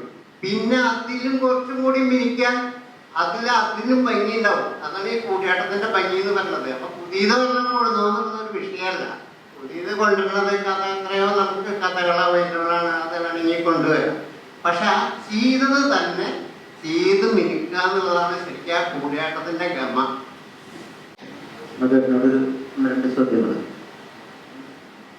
ഇപ്പൊ നിലവിലുള്ള പഴയ കൂടിയാട്ടങ്ങളിൽ തന്നെ ചിട്ടപ്പെടുത്തി വെച്ചിട്ടുള്ളത്, അതുകൊണ്ടൊക്കെ ധാരാളം കൂടിയാട്ടം ചെയ്യുന്ന ഒരു വ്യക്തി ആയതുകൊണ്ട് ചോദിക്കണം, അതിൽ തന്നെ നമുക്ക് ചിലത് ഒഴിവാക്കപ്പെടണമെന്ന് തോന്നുന്നതോ? ഇപ്പൊ പഴയ ആൾക്കാർ ചെയ്തു വെച്ചത് കൊണ്ടെല്ലാം നല്ലതാണ് അല്ലെങ്കിൽ അത് പരിപൂർണമാണ് എന്ന് നമുക്ക് പറയേണ്ടതില്ലല്ലോ. ചിലത് ഒഴിവാക്കപ്പെടേണ്ടതാണ്, ചില കഥാസന്ദർഭത്തിനനുസരിച്ച് അങ്ങനെ തോന്നിയിട്ടുള്ള ഭാഗങ്ങളുണ്ടോ? അതല്ല, ഇവിടെ കുറച്ചും കൂടി ആയാലേ അതിൻ്റെ ഒരു പൂർണ്ണത വരുള്ളൂ എന്ന് തോന്നിയിട്ടുള്ള ഭാഗങ്ങളുണ്ടോ? ഇനിയിപ്പൊ നമുക്ക് ചെയ്യാം, ഇപ്പൊ ഇതിന്റെ പുതുമയ്ക്ക് വേണ്ടി ചെയ്യുമ്പോൾ പഴയതിനെ തന്നെ പുതുക്കാൻ വേണ്ടി അങ്ങനെ ചെയ്യണം തോന്നിയിട്ടുള്ള ഭാഗങ്ങൾ എന്തെങ്കിലും ഉണ്ടോ എന്നുള്ളത് ഒരു ചോദ്യം. രണ്ടാമതെന്നുള്ളത് തുടക്കത്തിൽ പറഞ്ഞ ക്രമദീപിക ആട്ടപ്രകാരം തുടങ്ങിയിട്ടുള്ള സംഭവങ്ങൾ. പഴയ കാലത്ത് ചാക്യാർ കുടുംബങ്ങളിൽ മാത്രമായി നിലനിന്നിരുന്ന കൂടിയാട്ടം കൂത്തമ്പലങ്ങളിൽ മാത്രം നടക്കുമ്പോൾ ഓരോരോ അമ്പലങ്ങളിലേക്ക് ഓരോരോ ചാക്യാർ കുടുംബത്തിനായിരുന്നു അതിന്റെ അവകാശം എന്നൊക്കെയല്ലേ പറയുന്നത്. അങ്ങനെയാകുമ്പോൾ ഈ ഓരോ കുടുംബത്തിലും ആണ് ഈ ക്രമദീപികയൊക്കെ സംരക്ഷിക്കപ്പെട്ടു പോന്നിരുന്നത്. അപ്പൊ വ്യത്യസ്ത കുടുംബങ്ങളിലുള്ള ആട്ടപ്രകാരങ്ങളിൽ അല്ലെങ്കിൽ ഈ ക്രമദീപികളിൽ വ്യത്യസ്തതകൾ ഉണ്ടായിരുന്നു. അപ്പൊ ഓരോ ആൾക്കാരും അവതരിപ്പിക്കുന്നതിന്റെ വ്യത്യസ്തതകൾ ഉണ്ടാവുമല്ലോ. അങ്ങനെ വരുമ്പോൾ അത് എങ്ങനെയാണ് ഇപ്പൊ കലാമണ്ഡലം പോലുള്ള സ്ഥാപനം ആയതിനു ശേഷം മാത്രമാണോ ഇതിനൊരു ഏകരൂപം വന്നിട്ടുള്ളത്? അത് ഇപ്പോഴും അഥവാ ഇപ്പോഴും ഏകരൂപം വന്നിട്ടില്ലേ? ഇങ്ങനെ 2 ചോദ്യങ്ങൾ. രണ്ടാമത്തെ ചോദ്യം ആദ്യം പറയാം. ഈ കുടുംബങ്ങളിൽ വ്യത്യസ്തമായിരുന്നു. കലാമണ്ഡലം വന്നിട്ടും ഏകരൂപമൊന്നുമല്ല. ഇപ്പൊ കുറച്ചും കൂടെ കൂടിയെന്നാണ് എനിക്ക് പറയുന്നത്. പണ്ട് അത്രയും വാശി ഉണ്ടായിരുന്നില്ല. ഇപ്പൊ പക്ഷെ കുറച്ച് കൂടിയിട്ടുണ്ട്. ഇപ്പൊ പീഠം വിടുമ്പോൾ ശ്രദ്ധിക്കും, ആരാ വേഷം കെട്ടണേ, പൈകളൊന്നുള്ളവരാണോ, അടുത്ത വശത്ത് ഇടണം, മറ്റേ ആധാർ മാറിപ്പോയി വലത്ത് വശത്തിട്ടാ കുഴപ്പമില്ല. ഇപ്പൊ പക്ഷേ ഇടത്ത് വശത്തുള്ള വീട് എടുത്ത് മാറ്റി വലത്ത് വശത്തേക്ക് മാറ്റിയിടും, അല്ലെങ്കിൽ വലത്ത് വശത്തുള്ള വീട് അടുത്ത വശത്തേക്ക് മാറ്റിയിടും. അപ്പൊ ഇത്തിരി കൂടിയിട്ടുണ്ട്, കുറഞ്ഞിട്ടില്ല കേട്ടോ എന്തായാലും. അപ്പോ വ്യത്യസ്തങ്ങളായിരുന്നു, ഇപ്പോഴും വ്യത്യസ്തമാണ്. ഇഷ്ടംപോലെ വേഷത്തിൽ തന്നെ വ്യത്യാസമുണ്ട്. ഇപ്പോൾ ശംഖുകർണന് ശരിക്ക് പുതിയ സമ്പ്രദായം അനുസരിച്ചിട്ട് കുറുങ്കത്തിയാണ്. എല്ലായിടത്തും തന്നെയായിരിക്കും, പക്ഷെ പിന്നീട് അത് അഭിനയത്തിന് വേണ്ടി ചിലപ്പോൾ എടുത്ത് മാറ്റി കളഞ്ഞതായിരിക്കും. ഇപ്പൊ ചന്ദ്രകല മാത്രമാണ് അതിൽ പഴയത് അവശേഷിക്കുന്നത്. അപ്പോൾ വേഷത്തിൽ വ്യത്യാസമുണ്ട്, അവതരണ രീതിയിൽ മാറ്റമുണ്ട്, നാടകത്തിന്റെ വ്യാഖ്യാനത്തിൽ വ്യത്യാസമുണ്ട്. അപ്പൊ ആ വ്യത്യാസങ്ങൾ ഉണ്ടായിരുന്നു. അപ്പൊ ഇപ്പോഴും ആ വ്യത്യാസങ്ങളുണ്ട്. ഇപ്പൊ കലാമണ്ഡല ആട്ടപ്രകാരം പോലെയല്ല പിന്നെ അവിടെ ആട്ടപ്രകാരത്തില് ചെയ്യണത്. കുറച്ച് വലിയ ഇത് കാണാനുള്ളത് തോന്നും ബാധകല്ല കേട്ടോ. അതിപ്പോ കലാമണ്ഡല സമ്പ്രദായമായാലും ഇല്ലാവരുടെ സമ്പ്രദായം കാണുന്നവർക്ക് തോന്നും ബാധകല്ലേ. പ്രയോക്താക്കളുടെ ഇടയിലെ ഈ വ്യത്യാസങ്ങൾ തിരിച്ചറിയുള്ളൂ പ്രധാനമായിട്ട്. പിന്നെ ആദ്യത്തെ ചോദ്യം എന്തെങ്കിലും മാറ്റണമെന്ന് തോന്നിയിട്ടുണ്ടോ എന്ന് ചോദിച്ചു കഴിഞ്ഞാൽ രസമായിട്ടുള്ള എൻ്റെ അഭിപ്രായമല്ല കേട്ടോ. അമ്മൻ്റെ മാധവച്ചേക്കർ അദ്ദേഹത്തെ ഞങ്ങളൊന്ന് ഇന്റർവ്യൂ ചെയ്തപ്പോൾ യൂണിവേഴ്സിറ്റിയുടെ അദ്ദേഹം നല്ല രസമായിട്ടുള്ള വാചകം. അന്ന് ഞങ്ങൾ ചോദിച്ചതാണ്, ഞാൻ വിഷയമാണ് ഇന്റർവ്യൂ ചെയ്തതെന്ന്. ഞങ്ങളെ പരിചയമൊന്നുമില്ല, അപ്പോൾ ഓർമ്മ കുറേശ്ശെ ഇങ്ങനെ പോയി തുടങ്ങിയിട്ടുണ്ട്. അപ്പോൾ എൻ്റെ വിഷയമൊന്നും തിരിച്ചറിഞ്ഞിട്ടൊന്നുമില്ല ശരിക്ക്. ചിലപ്പോൾ അത് തിരിച്ചറിഞ്ഞ് ചിലപ്പോൾ സമ്മതിക്കുകയായിരുന്നു ഇന്റർവ്യൂ, അത് വേറെ വശം. അപ്പോൾ ഞാൻ ചോദിച്ചില്ല മാറ്റണം എന്ന് തോന്നിയിട്ടുണ്ടോ ചോദിച്ചപ്പോൾ മാറ്റണം എന്ന് തോന്നിയിട്ടില്ല, കൂട്ടണം എന്ന് തോന്നിയിട്ടുണ്ടെന്ന് തോന്നുന്നു. മാറ്റണം എന്ന് തോന്നിയിട്ടില്ല, കൂട്ടണമെന്നേ തോന്നിയിട്ടുണ്ടെന്ന് തോന്നുന്നു. അപ്പൊ ആ രീതിയിൽ പക്ഷെ എനിക്കങ്ങനെ അഭിപ്രായമൊന്നുമില്ല. പക്ഷെ പലപ്പോഴും ചില സാധനങ്ങൾ പുതിയ ഒരു കാലത്തിനനുസരിച്ച് നേരത്തെ പറഞ്ഞ ആഡ് ചെയ്യണമെന്ന് പലപ്പോഴും തോന്നിയിട്ടുണ്ട്. ഇങ്ങനെ പോരാ. ഇത് ഇപ്പോൾ പ്രത്യേകിച്ച് കൂടിയാട്ടത്തിന്റെ ഒരു രീതിയിൽ ഒരു കഥാപാത്രം അഭിനയിക്കുമ്പോൾ മറ്റേ കഥാപാത്രം ന്യൂട്രലായിട്ടിരിക്കുക എന്നുള്ളതാണ്, അല്ലെങ്കിൽ അണിയറിലേക്ക് പോവുക എന്നുള്ളതാണ്. നമ്മൾ അണിയറെ പോവുകയാണെങ്കിൽ പ്രശ്നമൊന്നുമില്ല. പക്ഷെ അരങ്ങത്ത് നിൽക്കുമ്പോൾ അത് ഭയങ്കരമായിട്ട് അരോചകമാവുണ്ട്. അതിനോട് പ്രതികരിക്കുന്നില്ലെങ്കിൽ, ആ മറ്റേ കഥാപാത്രത്തിന്റെ സംഭാഷണത്തോടെ ഏതെങ്കിലും രീതിയിൽ പ്രതികരിക്കുന്നില്ലെങ്കിൽ, അല്ലെങ്കിൽ അയാളുടെ മാനസികമായിട്ടുള്ള വിചാരങ്ങളിലേക്ക് അയാൾ പോയില്ലെങ്കിൽ, വളരെ അലക്ഷ്യമായിട്ട് ഇങ്ങനെ നിന്ന് കഴിഞ്ഞാൽ ഒരു പ്രശ്നമായിട്ട്. പക്ഷെ പഴയ കാലത്ത് കൂടി അടുത്തൊരു പ്രശ്നമായിട്ട് തോന്നിയിരുന്നില്ല എന്നാണ്. കാരണം കാഴ്ചപ്പാട് മാറിയില്ല. നമ്മളുടെ പുതിയ നാടക ബോധമൊക്കെ നമ്മൾ പ്രേക്ഷകരെ ബാധിച്ചിട്ടുണ്ട്. അപ്പൊ അത് പ്രേക്ഷകരിനനുസരിച്ച് നമ്മൾക്ക് ചിലപ്പോൾ അതിനെക്കുറിച്ചൊരു ബോധം, പ്രത്യേകിച്ച് 2.5 മണിക്കൂറൊക്കെയുള്ള കൂടിയാട്ടങ്ങളാവുമ്പോൾ ഒന്ന് ശ്രദ്ധിക്കണമെന്ന് തോന്നിയിട്ടുണ്ട്. പിന്നെ ചില അവതരണങ്ങൾ, ചില ഭാഗങ്ങൾ അഭിനയിക്കുമ്പോൾ അത് പക്ഷെ എനിക്ക് തോന്നുന്നത് അത് ഒരാൾ ചെയ്യണ പോലെ ആവില്ല വേറെ ആൾ ചെയ്യണമെന്നില്ല. ഇപ്പോൾ കൈലാസോദ്ധരണം കഴിഞ്ഞ് കഴിഞ്ഞാൽ പഴയ കണക്കനുസരിച്ച് കൈലാസം എടുത്ത് എറിഞ്ഞു കഴിഞ്ഞ് കഴിഞ്ഞാൽ അവസാനിച്ചു. പിന്നെ ഇങ്ങനെ ഞാൻ കൈലാസം മാനാടിയെന്നാണ്. പക്ഷെ ഇപ്പൊ എനിക്ക് തോന്നാറുള്ളത്, ഞാൻ കൈലാസം എറിഞ്ഞു കഴിയുമ്പോൾ ഞാനൊന്നിങ്ങനെ നോക്കിയിട്ട് ഒരു ചിരി ഇങ്ങനെ ചിരിക്കും. എൻ്റെ മുമ്പിൽ നീ ആരാണെന്നുള്ള ശൈലി. ഇത് പക്ഷെ എൻ്റെ വ്യക്തിപരമാണ്. അതങ്ങനെ മൊത്തം എല്ലാവരും ചെയ്യേണ്ട സാധനമൊന്നുമല്ല, എല്ലാവരും ചെയ്യണതുമല്ല. അപ്പൊ ഇങ്ങനെ ഓരോ നടനും അവരുടേതായ കൂട്ടിച്ചേർക്കലുകൾ അതിൽ ഉണ്ടാക്കുന്നുണ്ട്. അതെല്ലാ കാലത്തും ഉണ്ടായിട്ടുമുണ്ട്. ഇപ്പോ ബാലിയുടെ മരണം നമുക്കറിയാലോ, മനുചേക്കരാണ് ഇങ്ങനെ വിസ്തരിച്ചതെന്നാണ് പറയുന്നത്. അപ്പൊ അതുകൊണ്ട് കൂട്ടിച്ചേർക്കലുകൾ എല്ലാ കാലത്തും ഉണ്ടായിട്ടുണ്ട്. പഴയത് അതുപോലെ തന്നെയല്ല ചെയ്തിരുന്നതും. അത് ഇപ്പോഴും അങ്ങനെയല്ല, പണ്ടും അങ്ങനെ തന്നെയല്ല. അതില് അതാത് കാലത്തുണ്ടാവുന്ന നടന്മാരുടെയും നടിമാരുടെയും അഭിനയത്തോടുള്ള സമീപനത്തിനനുസരിച്ച് മാറ്റങ്ങൾ ഉണ്ടാവും, മാറ്റങ്ങൾ ഉണ്ടാവണം എന്നാണ് എൻ്റെ അഭിപ്രായം. നമസ്കാരം. ഈ കലാരൂപങ്ങൾക്ക് മാറ്റം വരണമെന്ന് ഏറ്റവും കൂടുതൽ ആഗ്രഹിക്കുന്ന ഒരാളാണ് മാർഗി നമസ്കാരം. അപ്പോൾ താങ്കളുടെ പ്രഭാഷണത്തിൽ തന്നെ എനിക്ക് തോന്നിയിട്ടുള്ളത് മാറ്റങ്ങളെന്ന് ആധുനിക കാലത്ത് കൊണ്ടുവരണമെന്ന്. നമുക്കറിയാം, ഇപ്പോൾ സംഘകാലത്ത് കലാരൂപങ്ങളിൽ പോലും സമത്വത്തിന് പ്രാധാന്യം ഉണ്ടായിരുന്നു. സ്ത്രീ സമത്വത്തിന് പ്രാധാന്യമുണ്ട്. ഇപ്പോൾ ഈ ഇത്തരം കലകളിലൊക്കെ ഈ പുരുഷാധിപത്യം ഇപ്പോൾ നിലനിൽക്കുന്നുണ്ടോ എന്നുള്ളത് ശങ്ക എനിക്കും. മാത്രമല്ല, സ്ത്രീകളെ അംഗീകരിക്കാൻ പറ്റാത്ത ഒരു കലാരൂപമായിട്ട് മാറുന്നുണ്ടോ, അതൊരു അധികാരത്തെ ബോധം, പുരുഷാധിപത്യ അധികാര ബോധം അതിൽ പ്രതിധ്വനിക്കുന്നുണ്ടോ എന്ന് ഒരു സംശയമാണ്. മാത്രമല്ല, ഈ പരമ്പരാഗത രീതിയെ നമ്മൾ മറികടന്നാൽ കലയിലെ ഭക്തി നഷ്ടപ്പെടുമോ എന്നുള്ള ഒരു ആശങ്ക കലാകാരന്മാരിൽ ഉള്ളിൽ ഉടലെടുക്കുന്നുണ്ടോ എന്നുള്ളതാണ് എൻ്റെ ഒരു. മറ്റൊന്ന് ഈ ഭക്തി, കലയിലെ മറ്റൊന്ന് കലയിലെ ആശയത്തെ പ്രേക്ഷകരെ മനസ്സിലാകുന്ന രീതിയിൽ അവതരിപ്പിക്കുമ്പോഴേ കലയും കലാകാരനും ഒരുങ്ങുള്ളൂ എന്നുള്ളത് നമുക്കൊക്കെ അറിയാം. പക്ഷെ അത്തരം ആശയങ്ങളെ മാറ്റിക്കൊണ്ടുവരാൻ കലാകാരന് സ്വാതന്ത്ര്യം നിഷേധിക്കപ്പെടുന്നു. ചില കലയിലെ ആശയത്തെ അത് പ്രേക്ഷകർ മനസ്സിലാക്കുന്ന രീതിയിൽ അവതരിപ്പിക്കുമ്പോഴാണ് കലയും കലാകാരനും ഉയരുന്നത്.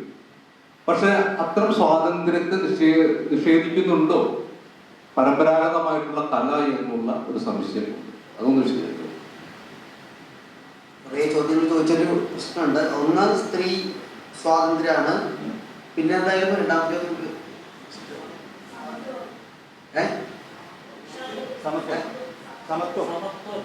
സ്ത്രീ സ്വാതന്ത്ര്യം അത് പറഞ്ഞു. അതെനിക്ക് ഓർമ്മയുണ്ട്.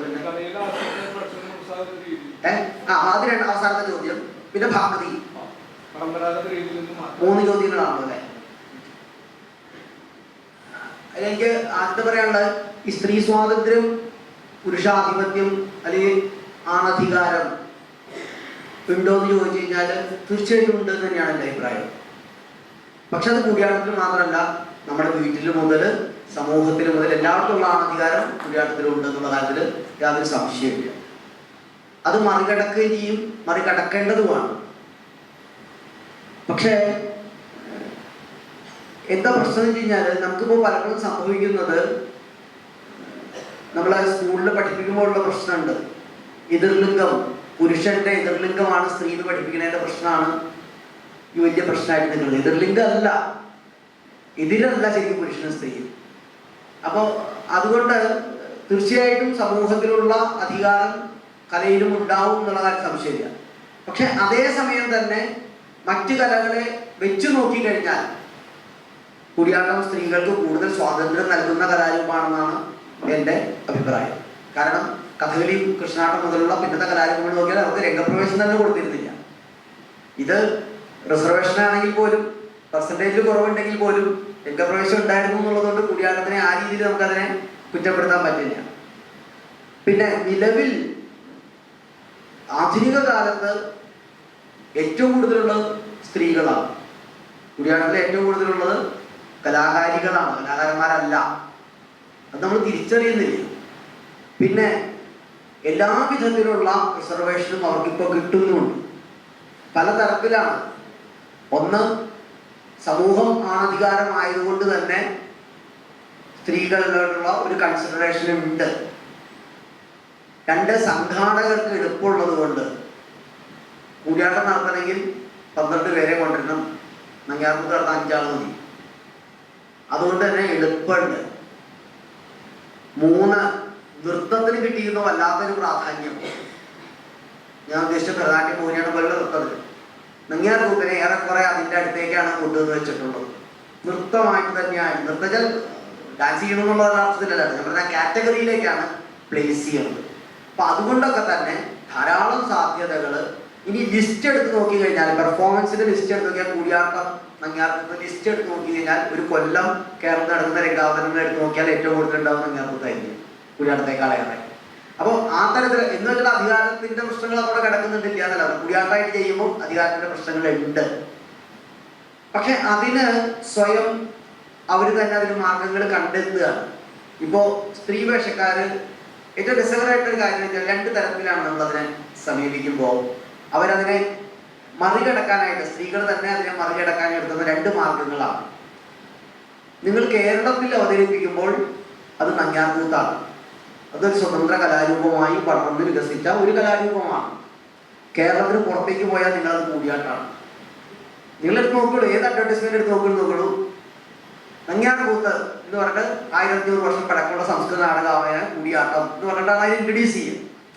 ഇതവർ നിലനിൽപ്പിന്റെ പ്രശ്നം. ഞാനത് തെറ്റൊന്നല്ല പറയുന്നത്, അത് നിലനിൽപ്പിന്റെ പ്രശ്നമാണ്. സ്ത്രീ കണ്ടെത്തുന്ന മാർഗങ്ങളാണ്. അവരെ എങ്ങനെയാണ് അവർക്ക് സമൂഹത്തിൽ അല്ലെങ്കിൽ അവരുടെ രംഗത്തേക്ക് മുമ്പോട്ട് കൊണ്ടുവരാൻ വരുന്ന ഒരു പ്രശ്നം. അപ്പോൾ ഇത് ഒരു കാര്യമാണ്, ഈ രീതിയിലാണ്. പിന്നെ രണ്ടാമത്, അവർ ചിട്ടപ്പെടുത്തുമ്പോൾ പരമാവധി സ്ത്രീവേഷ പ്രാധാന്യമുള്ള ഭാഗങ്ങൾ അവർ ചിട്ടപ്പെടുത്തുന്നു. കൂടുതൽ സ്ത്രീവേഷങ്ങൾ രംഗത്ത് വരുന്ന ഭാഗങ്ങൾ, പുരുഷവേഷം 1-2 പേരിന് അപ്പുറത്ത് നിർത്തിക്കൊണ്ട് സ്ത്രീവേഷങ്ങൾക്ക് പ്രാധാന്യമുള്ള ഭാഗങ്ങൾ ചിട്ടപ്പെടുത്തും. ഇങ്ങനെ അവരതിനെ ഓവർകം ചെയ്യുന്നുണ്ട്. അപ്പോൾ സ്ത്രീകൾക്ക് പഴയ കാലത്തുണ്ടായിരുന്ന അത്ര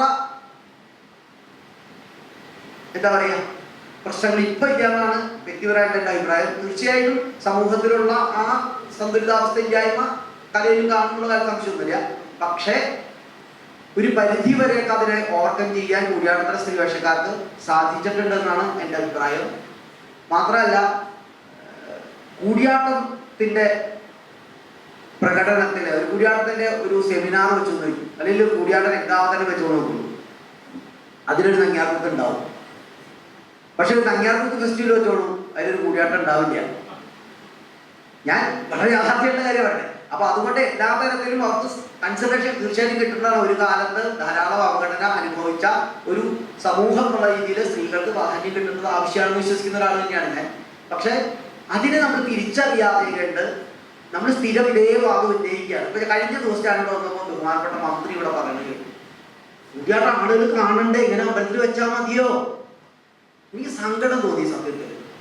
കാരണം 1950കളില് പൈതൃക രാമചന്ദ്രൻ പുറത്തിറക്കി ഇന്ന് നടക്കുന്ന കൂടിയാട്ട അവതരണങ്ങളിലെ 98% ക്ഷേത്രത്തിന് പുറത്താണ് നടക്കുന്നത്. 2% ക്ഷേത്രങ്ങളിലുള്ളൂ. എവിടെയുള്ള കൂടിയാട്ടം?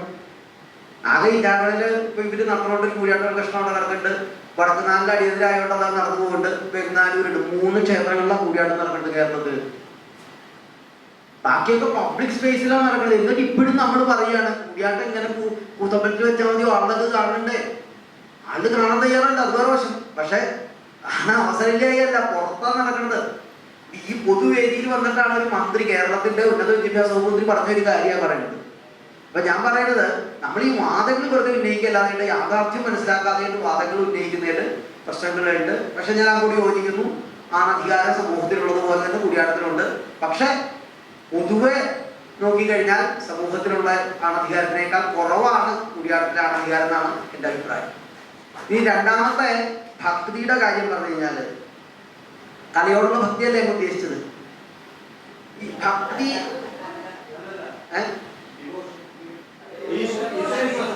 ഈശ്വരവിശ്വാസമാണ് ഉദ്ദേശിച്ചത്. ഈശ്വരവിശ്വാസത്തിന്റെ കാര്യത്തില് എനിക്ക് തോന്നുന്നത് വിശ്വാസം വൈയക്തികമാണ് തീർച്ചയായിട്ടും. അപ്പൊ അതുകൊണ്ട് വിശ്വാസം ഇല്ല എന്ന് വെച്ചിട്ട് പെർഫോമൻസ് മോശമാവുന്ന അഭിപ്രായമൊന്നുമില്ല. പക്ഷേ അതേസമയം തന്നെ ഇപ്പോ കൃഷ്ണനെ കുറിച്ച് സങ്കല്പിക്കുമ്പോൾ കൃഷ്ണൻ എന്ന് പറയുന്ന ദൈവമല്ല. പക്ഷെ കൃഷ്ണൻ എന്ന് പറയുമ്പോൾ നമുക്ക് കിട്ടുന്ന ഒരു സന്തോഷമല്ലേ മനസ്സിൽ. ഇതറിയാത്ത ഒരു നടനോ നടിക്കോ കൃഷ്ണന്റെ ബാലലീല ചെയ്യാൻ പറ്റില്ല എന്നാണ് എൻ്റെ വിശ്വാസം. അത് ഞാൻ ഈശ്വരന്റെ സങ്കല്പത്തിലല്ല. ഇപ്പൊ രാമകേശ്വരൻ എപ്പോഴും പറയാറുണ്ട്, ഞാൻ അമ്പലത്തിൽ കയറിയാൽ തൊഴാറില്ല. പക്ഷെ രാമകൃഷ്ണന്റെ വേഷം കാണുമ്പോൾ ഒരു പ്രശ്നം നമുക്ക് തോന്നാറില്ല. ഹനുമാന്റെ സുഗമദേവി കാണുമ്പോൾ ഭക്തി ഇല്ലാന്ന് നമുക്ക് തോന്നാറില്ല. അപ്പോൾ ഭക്തി പെർഫോമൻസിൽ നിർബന്ധമൊന്നുമല്ല, അത് വ്യക്തിപരമാണ്. ചിലർക്ക് അത് സഹായകമായിരിക്കും, ചിലർക്ക് അത് ഇല്ലെങ്കിലും പറ്റും. അതൊക്കെ പ്രതിഭയാണ് പ്രധാനമായിട്ട് അതിൻ്റെ കാര്യം. ഭക്തി നഷ്ടപ്പെടുന്നുണ്ടോ എന്ന് ചോദിച്ചാൽ, ഭക്തി എന്ന് പറയുന്നത് തന്നെ എന്താ പറയുക, പുറത്തേക്ക് കാണിക്കേണ്ടതാണോ അകത്തുള്ളതാണോ എന്നുള്ള പോലെ ഒരു സംശയങ്ങളുണ്ട്. പിന്നെ മൂന്നാമത്തെ ചോദ്യം, കലാകാരന് ഏറ്റവും കൂടുതൽ സ്വാതന്ത്ര്യം ഉണ്ട് ഉള്ളൊരു കലാരൂപമാണ് കൂടിയാട്ടം എന്നാണ് ആശ്ചര്യപ്പെട്ടിരിക്കണോ?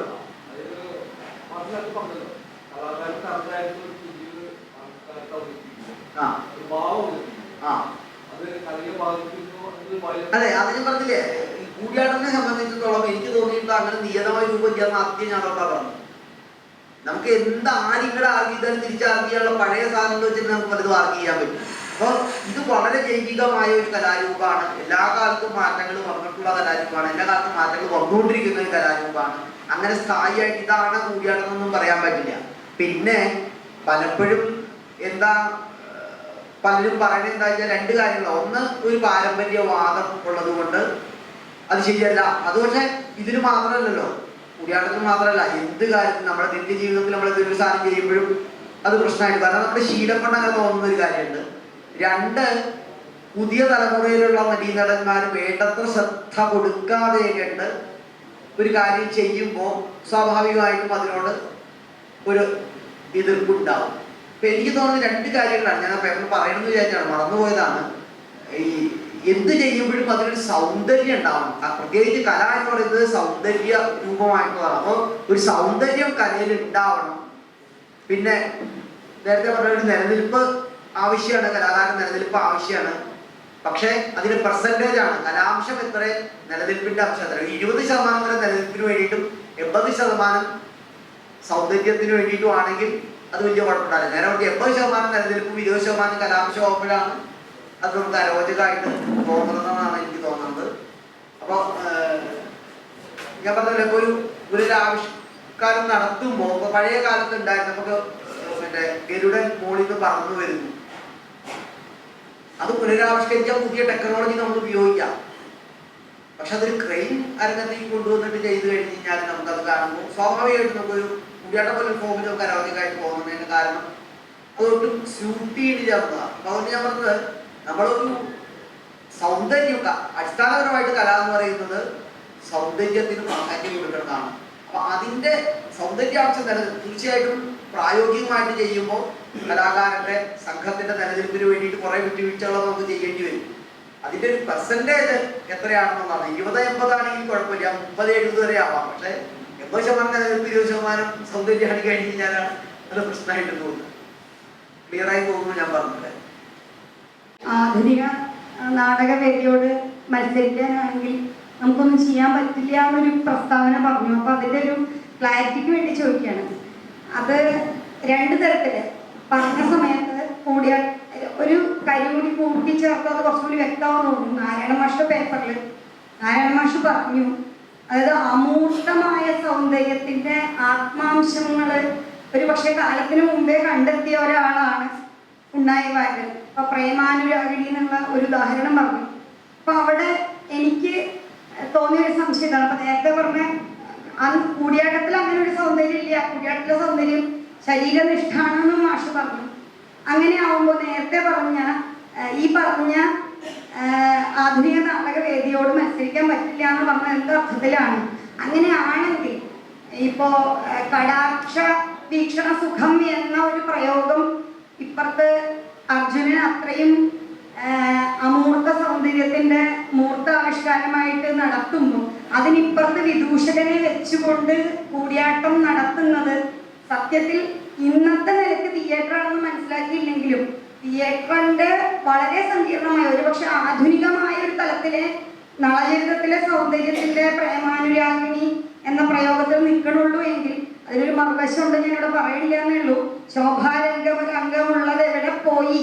അത് ഉണ്ടാവുമ്പോഴേ, അടിസ്ഥാനം ഉണ്ടാവുമ്പോഴേ മറ്റതിന് പ്രസക്തി ഇല്ലെന്നുള്ളത് വേറെ ചോദ്യം. അതിവിടെ ചർച്ചാ വിഷയം ഇല്ലാത്തതുകൊണ്ട് പറയണില്ല.